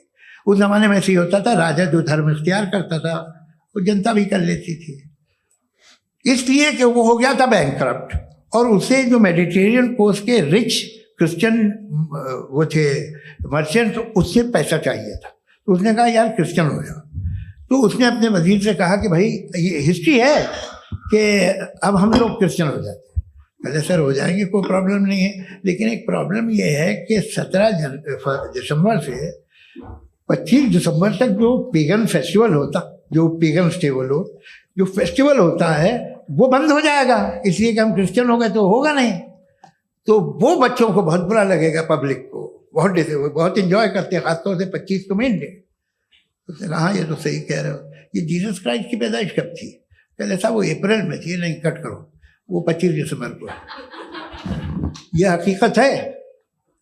और 400 साल बाद क्रिश्चियनिटी के अप्रैल से दिसंबर ले आए, और इसलिए कि यहाँ पेगन फेस्टिवल होता था। अब मनाते हैं आप आराम से। ये जो सारे फेस्टिवल हैं ये रिलीजन से, हर एक को एक इंटरटेनमेंट डिपार्टमेंट चाहिए होता है अपनी कंपनी चलाने के लिए। तो ये रिलीजन ने, ये सेकुलर त्योहार थे जिन्हें रिलीजन्स ने ले लिया है। ये मौसम के थे, फसलों के थे, किसानों के थे, उसको आपने लेके रिलीजियस रंग दे दिया। ये कोई रिलीजन से थोड़ी आए हैं आप। अच्छा हमें देखिए, हम तो मुल्द हैं, हम ईद मनाते हैं, हम दिवाली मनाते हैं, हम होली मनाते हैं, हम क्रिसमस मनाते हैं। बम्बई की फिल्म इंडस्ट्री की सबसे बड़ी होली हमारे घर में, सबसे बड़ी ईद हमारे घर में। वो हमारे सोशल वो है, हमारे हेरिटेज है। ऐसा थोड़ी है कि we will throw the baby along with the water. ये तो अच्छी चीज़ है, इन्हें रखो, जो बेकार है फेंक दो। जी हाँ, हेलो जी, मेरा सवाल नादवी जी से है। जैसा कि आपने बोला कि गॉड टाइम के भी परे है और गॉड इतनी कॉम्प्लेक्स चीज है कि उसे ह्यूमन माइंड समझ नहीं सकता, और गॉड ने अर्थ पे फ्री विल भी दे दी है, तो आप अपना वक्त जाया क्यों कर रहे हैं गॉड के बारे में बात करके? अपन को तो बात करनी चाहिए कि सोसाइटी को बेहतर कैसे करें। जी, मैं गॉड वही बताता है सोसाइटी को कैसे बेहतर करें। अभी मैं आपका जवाब देता हूं। आपने कहा कि टाइम पे वो एग्जिस्ट नहीं करता, मेरा सवाल ये है कि जैसा आपने बोला कि गॉड बहुत ही कॉम्प्लेक्स चीज है। मैंने कहा ही नहीं कि कॉम्प्लेक्स है, तो आपके अल्फाज है। कॉम्प्लेक्स का लफ्ज गॉड के लिए सुइटेबल नहीं है। क्यों? क्योंकि कॉम्प्लेक्स वो चीजें होती हैं जो ऑब्जेक्ट हो। God is not an object जिसको आप इंस्ट्रूमेंट के जरिए लेबोरेटरी में जाके टेस्ट करें, oh it's very complex. No, वो कोई कार का इंजन नहीं है। वो फिलोसॉफिकली नेसेसरी बीइंग ऐसी बीइंग है जो सिंपल बीइंग है। हाँ, आप उसको मुकम्मल तौर पे उसकी तमाम हिकमतों को जान ले और हर चीज को जान ले, ये पॉसिबल नहीं है, क्योंकि वो ऑल वाइज है, आप ऑल वाइज नहीं है, और वो खुदा है, वो आपको सारी चीजें बता दे, ये जरूरी नहीं। मेरा सवाल ये नहीं था, मेरा सवाल ये था कि जब गॉड इतना परे है इस दुनिया से कि उसने अर्थ पे फ्री विल भी दी है, हम सब ह्यूमंस की फ्री विल है, और जो सोसाइटी में हो रहा है वो अपन लोग डिसाइड करेंगे, तो अपन लोग डिसाइड नहीं करेंगे ना, अपन लोग डिसाइड नहीं करेंगे। गॉड जो है, गॉड ने वो उसकी जात, उसकी एग्जिस्टेंस टाइम एंड स्पेस से परे है, लेकिन वो हमारा टेस्ट ले रहा है और उसी गॉड ने हमें बताया कि तुम्हें क्या करना है क्या नहीं करना है, तो जाहिर है उस गॉड की बात सुनेंगे ना हम। वो पीछे एक चश्मा लगाए जो मैम खड़ी हैं, उनको दीजिए। हाँ, आप जी जी बिल्कुल आएंगे। देखिए मैं कोशिश कर रहा हूँ सब तरफ जाने की। हाँ, उनको दीजिए माइक। जी हेलो सर, मैं ओमनी प्रेजेंट नहीं हूँ, टाइम पाबंद हूँ, और जहां तक कोशिश कर सकता हूँ करूंगा। जी, अपना नाम बताइए। मेरा नाम उर्सुला है, मैं दिल्ली यूनिवर्सिटी की एक स्टूडेंट हूँ और मैं स्टूडेंट फेडरेशन ऑफ इंडिया से हूँ। मेरा सवाल मुफ्ती जी से है कि इस हॉल के इस कमरे में बैठ के हम लोग रेप की मोरालिटी के बारे में फिलोसफिकली बात तो कर सकते हैं, बट असलियत ये है कि रोजमर्रा की जिंदगी में औरतें रेप के थ्रू गुजरती हैं, और हम लोग सिर्फ नंबर्स पे इस तरह नहीं देख सकते, क्योंकि कितनी औरतें हैं इन कंट्रीज में जहां पे आप बता रहे हैं कि केसेस कम हैं, जिनका एक्सेस है कि वो जाके केस फाइल कर सकें। कितनी औरतें हैं जो जिनको काम करने की आज़ादी है उन कंट्रीज में। यूरोप में ये आज़ादी आ गई, यूरोप में ये रूल्स आ गए, तो हम आज उसके बारे में बात कर पा रहे हैं। जी, जवाब। आपने ये कहा कि कमरे में बंद होकर हम लोग इस पर फिलोसफिकली बात कर सकते हैं, लेकिन हकीकत में क्या हो रहा है, वो ग्राउंड लेवल पे क्या हो रहा है जो बहुत गलत हो रहा है, और वो सफ़र कर रही हैं। आई एग्री, बहुत गलत हो रहा है, और जो गलत हो रहा है उसको हमें रोकना है। और क्यों रोकना है, वो गलत क्यों है, हमारे पास इसका ऑब्जेक्टिव फाउंडेशन है, इनके पास उसका ऑब्जेक्टिव फाउंडेशन नहीं है। मैं ये कहना चाह रहा हूं कि जहां पे भी जुल्म हो रहा है, जहां पे भी औरत पे जुल्म हो रहा है, या उसकी इज्जत लूटी जा रही है, या उसे तकलीफ पहुंचाई जा रही है, और सिर्फ औरत नहीं, किसी इंसान के ऊपर भी जुल्म हो रहा है, तो उसके खिलाफ खड़ा होना, ये मोरालिटी हमारे पास गॉड के पास से आई है। वरना जावेद साहब तो कह रहे हैं कि जो है मेजॉरिटी डिसाइड करेगी, तो मेजॉरिटी तो कभी भी बदल सकती है। क्या आप ये थोड़ी सी आपको गलतफहमी है। मैं अगर मेरे जुमले से ये मदनियात निकला या मैंने कहा, तो ये जुमला मैं वापस लेता हूँ। ये मेरा मतलब ही नहीं था कि मेजॉरिटी डिसाइड करेगी। मेजॉरिटी डिसाइड करे तो दुनिया में बड़ी, वैसे आपने कहा था ये जुमला। अच्छा, हो सकता है, मैं मान रहा हूँ, बाद में रिकैप कर लेंगे। अरे एक सेकंड, मैं अपनी एक्सप्लेनेशन देता हूँ। मुनासिब बात यह है कि हम सब के सब दिल में जानते हैं कि क्या अच्छा है क्या बुरा है, हमें पता है अच्छी तरह से। जो लोग बुरे काम करते हैं उन्हें भी मालूम अच्छा क्या। यही तो सवाल था हजरत सर, कि फिर सर, ये मोरालिटी आई कहाँ से? Cross examination. हाँ जी, हाँ जी। मोरालिटी साथ रहने की डिजायर से आई। यानी साथ रहकर जो कुछ कह दे जो कुछ कर दे वो हो जाएगा? नहीं नहीं, तो आप कायदे से रही कर सकते हैं जब तक लोगों में मोरालिटी हो, वरना क्यास हो जाएगा। ये आपको कैसे पता? जी, हमने देखा ना जहाँ मोरालिटी का क्यास हो गया, हम देखते हैं। कहाँ पे देख भाई तो दुनिया में आप जो कह रहे हैं आप अभी कहीं मैं पे आप अगर लोगों गलत को हो रहा है इस बहस तो के उसको बाद आप मैं गलत लोगों देखिए। को सर, मुफ्ती आप साहब, मैं- एपिस्टेमोलॉजी की बात कर रहे हैं, मैं ऑन्टोलॉजी की बात कर रहा हूँ। मैं इस बहस के फाउंडेशन बाद आप क्या है? दोनों लोगों को चाय पे फाउंडेशन होस्ट करूंगा, वहां पे क्रॉस एग्जामिनेशन कर लीजिएगा। अभी ऑडियंस का हक मार रहे हैं आप लोग भाई। सर जस्ट लोग हैं आप लोग। और ये भाई ये हाँ, उधर उधर आएंगे, उधर इनको आएंगे। जी सर, आएंगे आएंगे। अच्छा सर मेरा नाम लईकुर रहमान है और मैं अलीगढ़ मुस्लिम यूनिवर्सिटी का स्टूडेंट हूँ। और जहाँ तक मुझे पता है कि sir you are also product of Aligarh Muslim University. मैं भी उसी चमन का बुलबुल। हाँ सर, तो बहुत खुशी हुई मुझे जान करके कि मैं आपसे मिलूंगा। सवाल सर, मेरा सवाल यह है, सर सैयद अलैहि रहमा का नजरिया यह था कि खुदा के वजूद को अकल के दायरे में रह करके तलाश करना, न कि पूरी तौर से उसका इनकार कर देना। Sir how will you define it? नहीं तो ये तो आप इन्हें बताइए। ये सर, सवाल आपसे के खुदा का वजूद साबित कर रहे हैं। नहीं तो सर आपने इनकार कर रखा है, इस वजह से मेरा क्वेश्चन। उन्होंने यही सर से एक सेकंड, सर सैयद ने यही कहा ना कि अकल से आप खुदा के वजूद को साबित नहीं कर सकते, यही कहा ना भाई। वो उन्होंने कहा कर सकते हैं और वो कर दिया गया आज। वो फोन तलाश करना या साबित करना अकल से अकल से नहीं हो सर, अरे सवाल तो सुन लीजिए जी। अकल से नहीं हो सकता है, यही कहा ना आपने। अकल से हो सकता है। अरे वो यही कह रहे हैं भाई, आप बता रहे हो सकता है, वो तो कुछ और। आप अगर सर देखो नौजवान फोन ले लो, वो इतनी कमाल की यूनिवर्सिटी है। अरे भाई दे दो उन्हें जरा, एक मिनट दे दो भाई, मेरी बात सुनो, माइक पे बोलो ताकि जो लाखों लोग देख रहे हैं। माइक दे दो ना। अरे देंगे ना माइक, तुम ठहरो तो। हाँ सर, मेरा सवाल ये था कि सर सैयद अलैहि रहमा का एक नजरिया था अपना कि खुदा का जो वजूद है उसको अकल के दायरे में रह करके तलाश करना है, न कि पूरे तौर से इनकार कर देना है। ये उनका कॉन्सेप्ट था। लेकिन मेरा सवाल ये है कि आप इसको कैसे डिफाइन करते हैं, एक्सप्लेन कैसे करेंगे? मैं आपसे जानना चाहता हूँ, क्योंकि you are the product of Aligarh Muslim University. मुझे अकल के दायरे में रखे मैंने बहुत तलाश की, मुझे मिला नहीं। हाँ, ये इधर वो चश्मा लगाए जो, हाँ उनको दे दिया। जी जी, फटाफट पूछिए, 5 मिनट है, 5 मिनट में खत्म हो रहा है। हाँ, अस्सलाम वालेकुम मुफ्ती साहब। एंड मेरा सवाल जावेद अख्तर साहब से। क्या नाम है आपका? अरे भैया मुझे पूछ रहे हो। फैज पूछिए फैज साहब। तो मेरा सवाल ये है कि अभी जो एथियस्ट है वो problem of evil argument use कर रहे हैं अगेंस्ट मुस्लिम्स, राइट? कि इस दुनिया में इतना सारा इविल है और अगेंस्ट मुस्लिम तो यहाँ अगेंस्ट थियस्ट। हाँ, थोड़ा सा करेक्ट कर लीजिए भाई।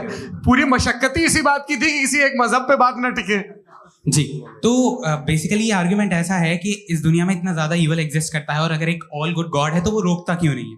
लेकिन इस सवाल में एक हिडन अजम्पशन ये है कि इस दुनिया में इविल एग्जिस्ट करता है। अब एथियस्ट ही कैसे ऑन्टोलॉजिकली प्रूव कर सकते हैं कि इस दुनिया में इविल एग्जिस्ट करता है? मैं आपको बताता हूँ, थोड़ा सा समझा। नहीं सर, हम लोग इनको सुनने आए। नहीं please don't do that. I want to explain ontology. नहीं, हम समझ गए सर, इनको अब जवाब देने दीजिए। अच्छा, सवाल पूछ लो। मैं अभी तक क्या था वो मैं थोड़ा सा ऐड ऑन कर लेता हूँ। तुम गुरु, तो हम जब इसका राउंड 13 करेंगे ना तब तुमको स्टेज पे बिठाएंगे। जी तो हाँ जल्दी से।